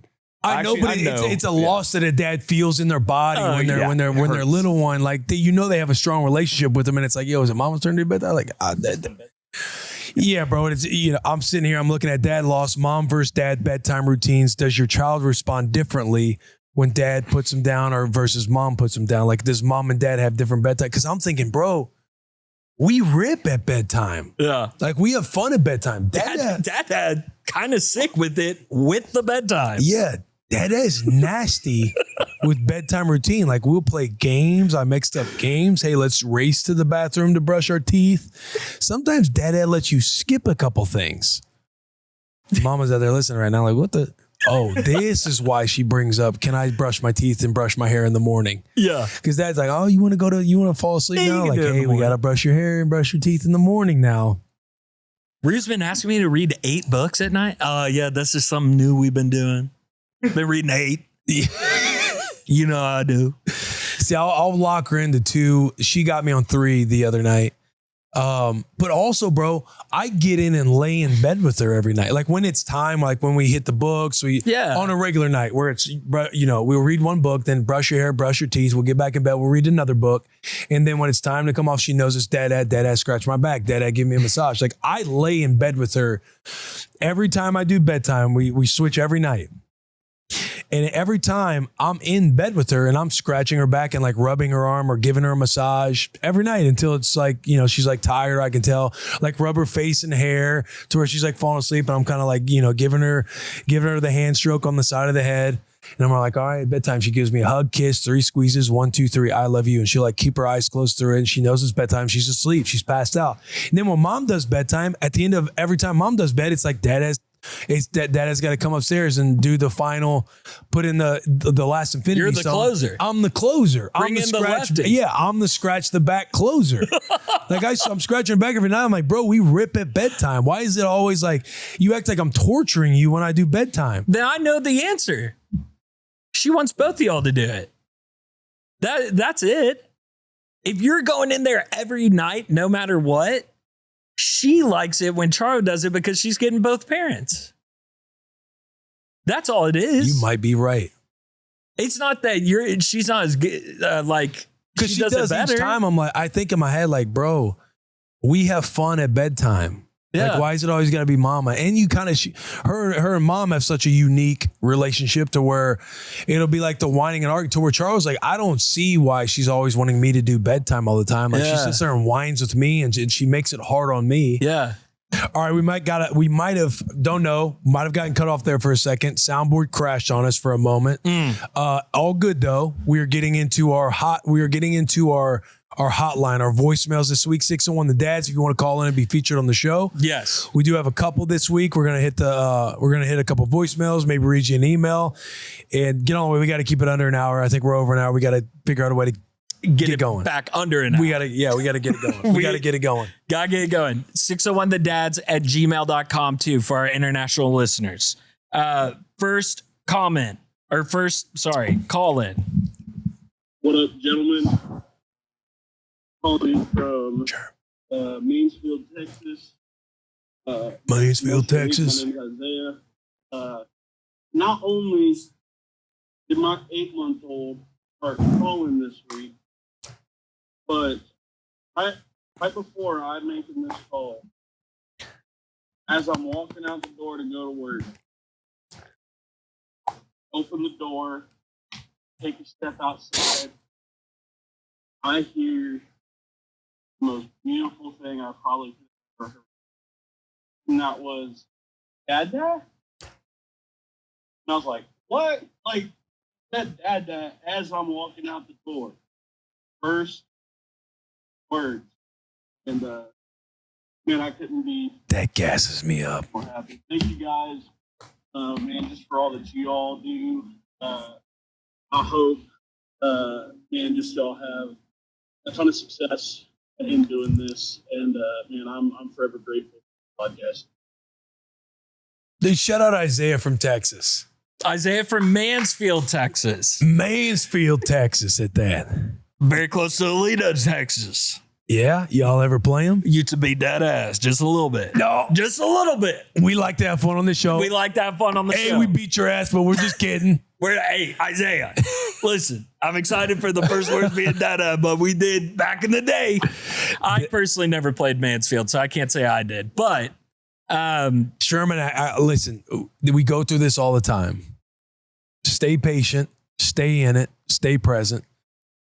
But But the moment you get the crawls, the moment you hear Dada for the first time, it is a joy and love that is experienced where the whole parents just telling people who don't have parents, it's like, man, just wait till you become a dad or wait till you become a parent. Or it's like indescribable, the feeling that you have because you feel like you've tapped into like a new feeling, like a secret sauce that people can't experience until you experience it. Yeah. Like what makes parenthood great? Because people see the chaos and everything else and get deterred away from it. And it's just like, man, it's moments like that just fill you with something different that you just can't describe. Shout out Isaiah. Thank you for the phone call, bro. Thank you for the phone call, Isaiah. Very excited for Scarlett's first words. That's going to be epic. Ask me Rue's first words. What were Rue's first words? Dada. Dada. Ask me Scotty's first words. What were Scotty's first words? Dada. Dada. Ask me Scarlett's first words. What's Scarlett's first words? Dada. Yeah. Hopefully. Yeah. Hopefully. It'll come. They say the hard consonants are better or easier than the soft ones. The tongue and the teeth come before the m-m-m-ms. Yeah. So. And then you sitting there hitting a. Well, she's already kind of there because she spends most of the day with her. And then when dad comes home from work, Scarlett's. And trust me, it's a tough, you got to have the empathy. It's a tough L for mom. It's a tough L. Jill's like, she didn't do that all day for me. Because we know that moms, they go through it. They're in it a lot more than that. That doesn't mean the dads don't have their own gritty work, their own intentional work, their own presence in the entire scheme of things. But it's a tough L for mom to swallow when dad gets the love. And so I'm soft on it. I'm not sitting there showboating doing anything when, I get the smile. Scarlett had her first laugh yesterday, by the way. Start getting on that changing table, start giving them the noises on their tummy, the tickles going on. Oh, yeah. Go. You crave it, bro. Yeah. Yeah. Oh, yeah, dude. The anticipation you create in those moments when you start kind of tossing them up a little bit. A 1, a 2. Just to kind of see their smile because they know 3's coming. They're about to get tossed in the air. And Jill, I will never toss Scarlett. Ever. No, never toss the babies around. You toss that little son of a bitch. She already like when I lift her. Yeah. We're getting there. Baby steps. I test it out by, instead of like throwing them in the air, it's just like I'll go a little faster ascending in the air. Yeah. But Scotty at first would be like, all right, you're not ready for the show yet. You're not ready for prime time. Okay. Just baby giraffe. Yeah, mom ain't see that. All right. You can't handle this yet. Oh, my God. We have our second call in. Here we go. What's up, boys? I'm currently on the way to the hospital with my wife. Say hey, wifey. I think she's in the middle of a contraction right now. I think just wanted to let you guys know that y'all's podcast has prepared me for the trenches. I'm looking forward to the trenches. By the way, this is Ben from Alabama. Hey. See ya. Ben from Alabama, I love it. It's like, hey, she's going, I think she's having like something that they call like childbirth contractions, but hey, I just want y'all to know I'm ready for my dad. Yeah. I'm ready for Hey, we're on our way to the hospital right now. She said we got to go. I don't even know what to call it. She's having something. She's feeling something in her stomach called contractions or something like that. I'm built for these trenches. I'm ready to go. Hey, you guys are the best dads ever. You gotta make me the best dad. Hey, honey, say hey. Like, truly, bro, the fact that she had a good attitude about that is electric. Yeah. We got a high from a mom in contractions. Yeah. Don't sleep on that. Don't sleep on that. Ben from Alabama, Roll Tide. Roll Tide. Or, maybe it's all. Or War Dam. War Dam. Yeah. Or Don't War know. Dam. Shout out Ben for the phone like call. A little RTR. And I mean that as a compliment. But if he's not, then he's going to be pissed. Yeah. But he seems like a little Roll Tide roll to me. I don't know. You keep saying, you keep doubling down, tripling down. You could be insulting him. He seems like a war, and we'll cut this once he comments, but he seems like a War Damn Eagle guy. Yeah. That's what he seems like to me. Hey, I am Roll Damn Tide. Sweetheart, you want to say hi? Oh, dude. Boys, just listen to the episode. We're still at the hospital. Wifey's pushing right now. Sweetheart, you want to say hey? It is. Get the fuck off the phone. And she's screaming. Roll time, babe. Roll time, boy. She's screaming in the background. It is roll motherfucking time. Come on. Breathe, sweetheart. Please call back in with an update. Let us know if you are for the Crimson Tide or You want to throw like a UAB and just run through the Alabama schools and we'll cut it? Yeah. Go Dragons. I mean, Yeah. whatever, dude. Who's your team? We got to know. Did we get a name in that one? At the end. Oh, that's right. Ben from Alabama. That's right. Ben from Alabama. All right. A few emails. Yes. At 601 for the dads at gmail.com. Hang on, my phone is buzzing the right now. dads. 601 the dads. Read through a couple emails, hit the quote, lesson topic, and Yes. we're out of here under an hour. And we're out. Sorry, chef. Sorry, chef. Sorry, chef. Sorry, chef. I got a first one real quick. This comes from Lexi Morris. Hey, Will and Sherm, proud member of Milk Team 6 here. I just wanted to reach out and thank you for being a bright spot in mine and my husband's week every week. We found out in June when our daughter was 4 months old that his cancer had transformed and he was going to need stem cell transplant. You guys have made us laugh and cry. We're sensitive and sentimental too. During his hospital stays for chemotherapy and on the drives to and from the appointments. He's been admitted for his stem cell transplant, so just have to shout out my husband, Michael. He's the proudest member of Papa Team 6, a fellow girl dad, and he's our hero in human form. Time for him to kick cancer's ass. Good. Purple Heart, thanks again, and can't wait to see the merch that Jill and Charo come up with. Winky face, Lexi M. Lexi, thank you. That's heavy. That's heavy. That's heavy. I'm sorry you guys are going through that. Seems like you guys are trying to handle it as well as you possibly can. Very much appreciate you taking the time to write that, shouting out your husband. Oh, yeah. Sounds like your husband's trying to keep as good of an attitude as he possibly can with the whole good mentality. I can't imagine. Honored that we're even a small little sliver semblance of y'all's experience of, fighting cancer and coming together as a family. And we're honored that we even get to be a small little sliver of that. Thank you. That would be so hard to go through. Yeah. That'd be so hard to go through. For the dads, the boys, we are all thinking about you guys. Absolutely. Our heart goes out to you both. Keep fighting. I'm hoping it's all uphill. It's all optimism from here, but that is tough, man. They had it in quotations of time to kick cancer's ass. So maybe that's a little mantra that they got going. Time to kick cancer's ass. Come on. Time to kick cancer's ass. I got one here from Ben Waring.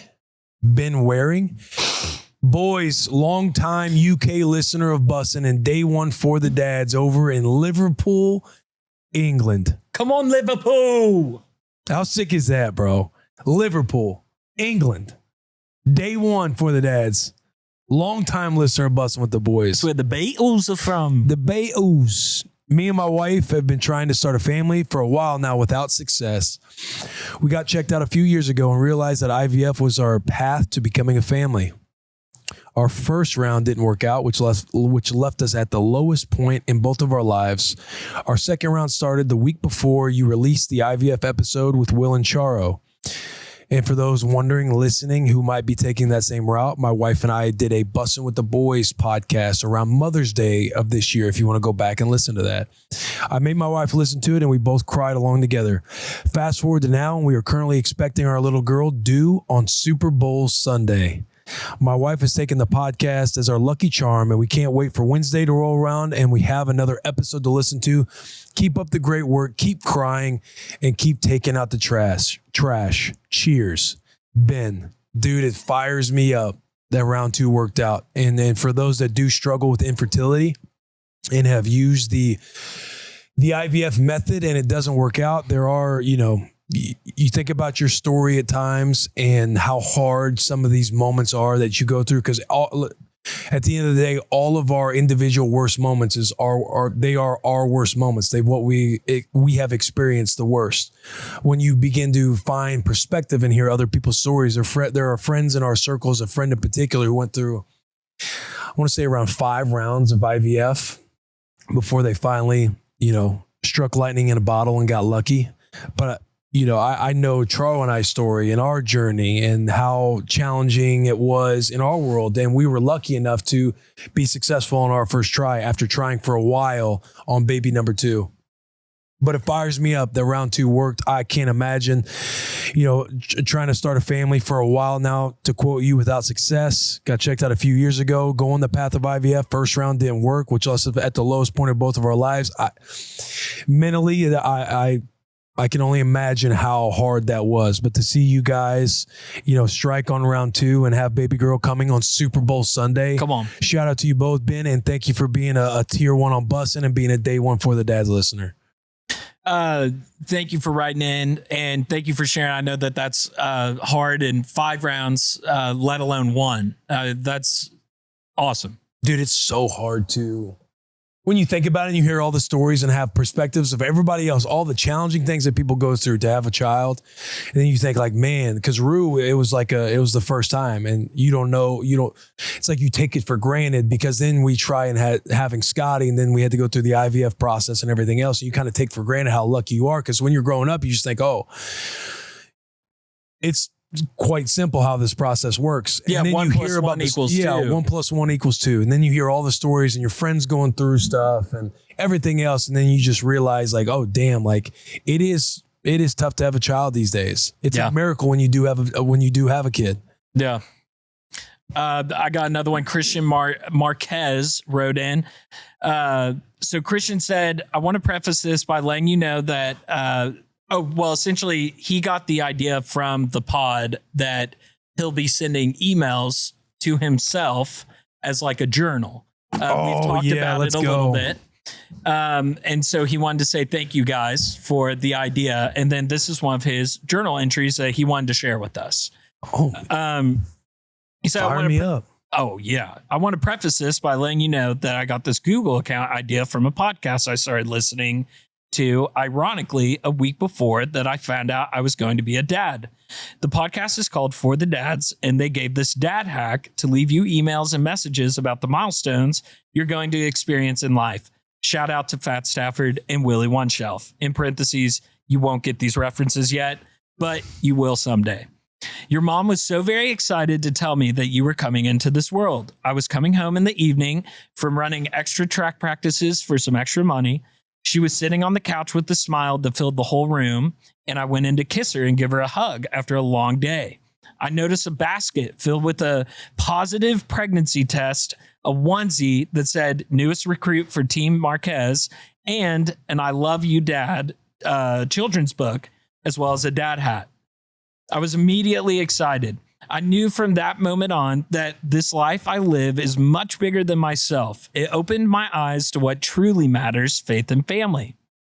I now realize that everything I do is for the greater good of our newfound family. I promise to always do right by your mom and you. I have the privilege of being a father thanks to you. This is an honor I will not take lightly. I will raise you to withstand anything life throws your way with your chest out, head held high, and feet anchored in your disciplines. At that point, I didn't know you were going to be a boy or a girl, but I did know that you were going to be loved. The world is changing rapidly and will continue to do so. By the time you read this in a world of constant changes, I know you will be sure of one thing: Mom and Dad love you. I can't wait until I see your face and hold your little hands. You already are the biggest blessing in my life, second only to your beautiful mother. Love, Dad. That's a teary-eyed one. Yeah, dude. That's good, bro. That's good. Who is that? Who wrote that? That was from Christian Marquez. Christian. Good on you, my friend. Yeah, dude. That's a good dad. That juices me up. I will not lie. I read this before, so I would not cry on the podcast. Good on you. That's phenomenal. I teared up the first time I read it. That's really good. That fires me up. Shout out Christian. And I know that like it's fun for the new dads because there's a lot of stuff that I'm sure I tell stories and you're like, oh, I've been there. I know what Sherman's feeling. But the thought of like holding the hands for the first time, and oh my God, it's just as good as like you think it's going to be. Just Scarlett this morning, we put her in her little king size bed and she's just gripping my finger. Yeah. I'm sitting there going, you're real. Like, you're here. Yeah. Shout out you, Christian. Shout out you, Christian. Just imagine one day when the inevitable happens and they're an adult and they're reading that. Oh, that's going to be so sick. Yeah, that is really cool, man. I have one here from Logan Sullivan. Will, Sherm, Chef Derek. Logan from Texas here. I've been a tier 1 with Bustin' with the Boys for years now. Will and I's fatherhood journey has always followed the same timeline, and in April of 2022, we had our first child, a perfect baby girl. Then 2 years later, my wife and I were expecting our second child in August of 2024, which I think is around the same time as Scotty. Sadly, tragedy struck, and our second beautiful daughter was stillborn. Oh, fuck.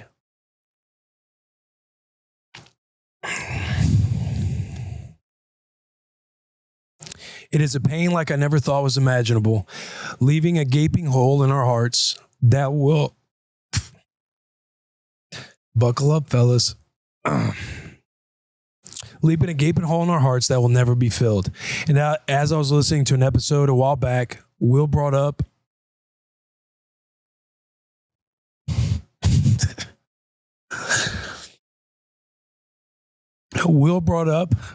Rue's imaginary friend Nellie, which is the name of our second daughter, who is now an angel. Man, and it broke me to the core. I'm a man of faith, and I think that God brings people into your life for a reason if they are at a distance and you watch them through a screen or listen to them on a podcast.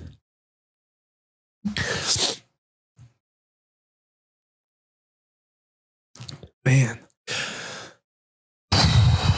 But Will, just know your daughter has our angel watching over her. It's been a long and hard road, but my wife and I were just blessed with our third child in July of this year. So I'm now a dad of 2 girls and 1 boy. One just got to heaven a little sooner than we did. Boys, don't ever let a moment slip by, and love with everything you have. I thank you so much for what you are doing with For the Dads, and don't worry, I cry with you guys every week. Hashtag PT6. Fuck, man. Logan, thank you. That's a really sweet note from Logan. Yeah.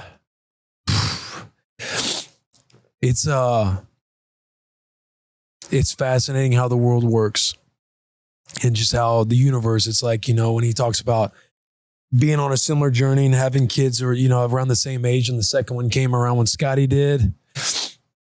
And a pain like I never thought was imaginable. Yeah. I can't even,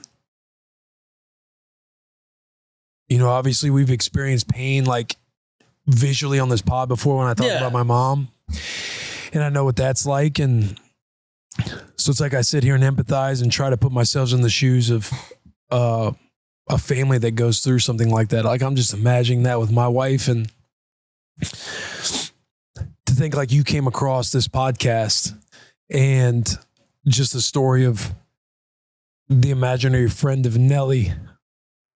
And no matter what, it doesn't matter. But thinking the universe is telling you something that it brings that thought to you is incredible. And I don't know, man. Logan, I love you, brother, and thank you for sending that email in. I was like reading ahead when I was getting to the moments where I was getting emotional. I'm like, oh. I rarely read the stuff before the episodes, but Derek showed me that email and then that one before the episode. And so as you were reading it, my heart was just gripping, because I was like, dude, that note from Logan was like truly just such a sweet note, dude. And so much like love to them and their family. Because moments like that are special. And Jill had a friend pass away that she was very close with. And I forget the story with ladybugs, but there was some kind of moment with her and her friends with the ladybug. And forever, ladybugs are now that's NJ, you know? And I'll even say it to Jill when like a ladybug literally landed on our windshield earlier this week. And I made that comment, and you know, it's like when you experience like pain and loss, like you just feel like you look around for anything that can help give you some closure. Yeah, absolutely anything. Your faith gets challenged, your faith maybe gets better, maybe your faith gets worse. No matter what, you feel lost. Yeah, and you're just looking for something. And to think that just an episode of Imaginary Friend Nelly is something that we can latch onto for pretty much ever, right? Yeah. I don't know. Thank you for sharing, Logan. I'm sure it was probably hard just typing that stuff up, man. Oh, we're very lucky. The comments that we receive on the show, or the DMs that we receive, whatever the case may be, just want to, again, I know I've said this 1,000 times. Thank you for sharing. Everyone that has ever shared anything like that hasn't been on the show. It just means the world that people are opening up like that and are sharing their deepest, you know, closest to the vest, like emotions. It's probably therapeutic. It's probably therapeutic. I know I myself, I don't feel worthy of it. But like, I feel so blessed to read notes like that. And it's crazy. Yeah. It's crazy cool. Sorry. Yeah. But love you guys. And also shout out Texas. Texas kind of representing this week on the call-ins and the write-ins. Yeah, man. Quote, topic, lesson. Yes. What mine was this week was essentially a question for the audience. Not necessarily a lesson or anything of that nature. Essentially a question. Something that I think about a lot. But what is a value as a parent? And if this is a clip right now, just know my eyes are red because we cried on this episode. What is a value that you what is a value that you would love your child to carry with them throughout their life? That would be my question for everybody. I love that. More of a I'll restate the question. What is a value that you would love your child to carry with them throughout their life? Because essentially it's like we go through like core values with any team, any organization, any business. I know my wife and I, we've sat down and done core values with the family that I know we need to, we made the core values.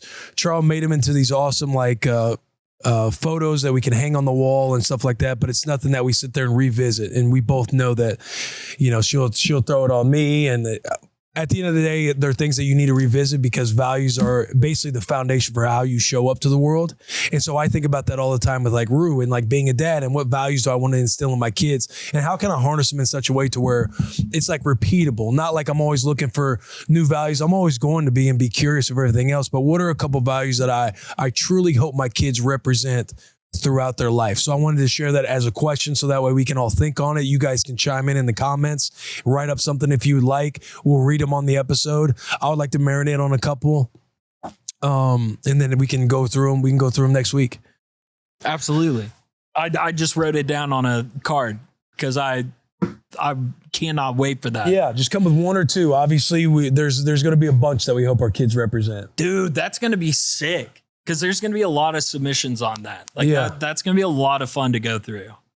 I'm excited. I also have a lesson of the week that's quick. I can do it quick, bro. I wrote it in narrative form. I'll go ahead and just punch it out. This week's lesson of the week from Sherman is block out the noise.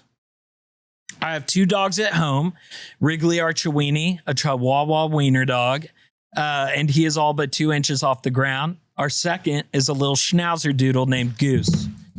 Wrigley needs a ramp in our house to go up and down our stairs to our master bedroom. And then Goose, on the other hand, has the speed of an Italian greyhound and the bunnies of Mac McClung. Shout out Mac McClung. He's one of the most athletic dogs I've ever seen. And I grew up around a lot of bird dogs. So I've seen some pretty athletic dogs in my day. On walks, when I let the dogs off their leash in a big grassy field, Wrigley loves to go into bully alpha mode on Goose. He goes up and barks right in his face, making Goose wither up and fold to Wrigley's assertive dominance. Goose will try to run and have fun in the field and show off his speed and his quick turns, but slow little Wrigley will cut off Goose's tight turns and angrily bark in Goose's face, jealous of Goose's speed. Goose will immediately slow down again and hide and obey Wrigley's barks. But after 2 or 3 times of this happening, Goose will suddenly remember that Wrigley is half his size and needs a ramp to go up 3 measly steps of stairs, and has Triceratops elbows that don't allow him to go above the speed of 5 miles per hour. When that clicks in Goose's brain, he suddenly catches a second gear to his already cheetah-like speeds, and he will take off like a bullet, running full speed for hundreds of yards, rolling in the grass, cutting tight turns, and coming up to his mom and dad, jumping almost to our shoulders just to say hello with a big smile. All the while, Wrigley is left in the dust, barking and barking and barking from further and further and further away. His barks growing more and more quiet as the wind is ripping through Goose's ears, the sun is shining on his face, and his mom and dad are shouting in the distance, "Good boy, Goosey." So just a reminder of, I know we brought up the comment the other day, which I didn't take offense to it, but I did think to myself, like, that is a good reminder of like all the positive stuff on the show that we talk through and how much fun we have. A comment really doesn't affect me because I'm so in this moment. And this isn't me defending myself. This is more of like, I kind of want other people to feel this way. Like, I just feel so in this moment and this opportunity that was presented to me, and like what an incredible thing the show is, that like that comment doesn't really like stick. And I feel like there's so much power in like not letting the noise get to you and like being able to press on and press forward and continue to be you. So much power in having your own power. So much power in like taking your power. Yes, dude. Or say you are caught up in it. It's, you know, hey, take back the power you have to block out the noise. Yes. Or allowing like just being in the mindset of like, even the like Fat Stafford comments, like I genuinely enjoy those. And like what a funny, like fun thing that has become. And I'm literally going to order a Rams jersey probably later today and dress up as Fat Stafford at this zoo thing. Like, you're right though. There's such a power in feeling comfortable in moments where you could easily feel embarrassed. Yeah. And just lean into what you excel at too. Like there's no better thing than why I know I use the metaphor of my dogs, but like watching Goose rip like that is truly a sight to see. And it's like, what are you doing like this little Chewini yapping it? He can't even touch you, Goose. When you get to your full speed, he's nothing. Go rip, dog. Like you got it. So I just wanted the viewers to hear that, and like whatever noise is got you feeling like this, dude, just shut it out and move forward and be you and excel and have your moment in a big grassy open field with the embrace sunshine. the fun. Yeah, dude. Embrace the fun. For sure, said, bro. Thank you. I don't know how dad centric that is, but it just kind of hit me. How could it be dad centric? You writing that, it shows how much you were in this certain moment. And how much it's like everything else didn't matter, but you like watching your dogs and kind of writing that stuff out. Or I feel like for dads or for parents, there's so many stressors and things that go on outside of the house. Yeah. And when you are at home, it's like being so present and in tune that you have some descriptive kind of write up like you just had.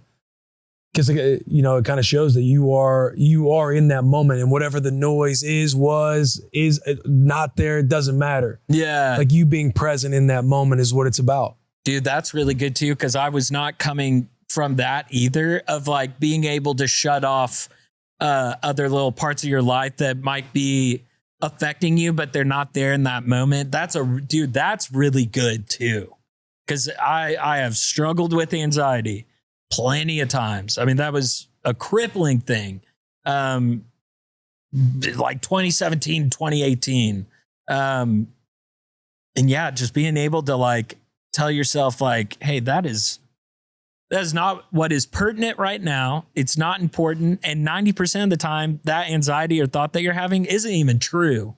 It's like an imagination. It's fake. You're making it up. It's an assumption. And you're stewing on it and ruminating on it and like, just let it go. It's okay. Like that's a good job on that, dude. Look around and embrace the beautiful weather we were having in Nashville, Tennessee. Right now. I hope everybody else is experiencing some good foliage. Yes, dude. So I know Nashville, Tennessee is at the moment. Oh, yeah. Oh, yeah. Hey, take out your trash. We love you. We appreciate you. Continue to engage. Make sure you are subscribed. Just double check for your boys. Consider subscribing if you are not. PT6. Homework forever. Assignment. Don't forget your homework assignment. Value you want your kid values. to have. Come with some values in the comments. Yes. Love you guys. Take out the trash.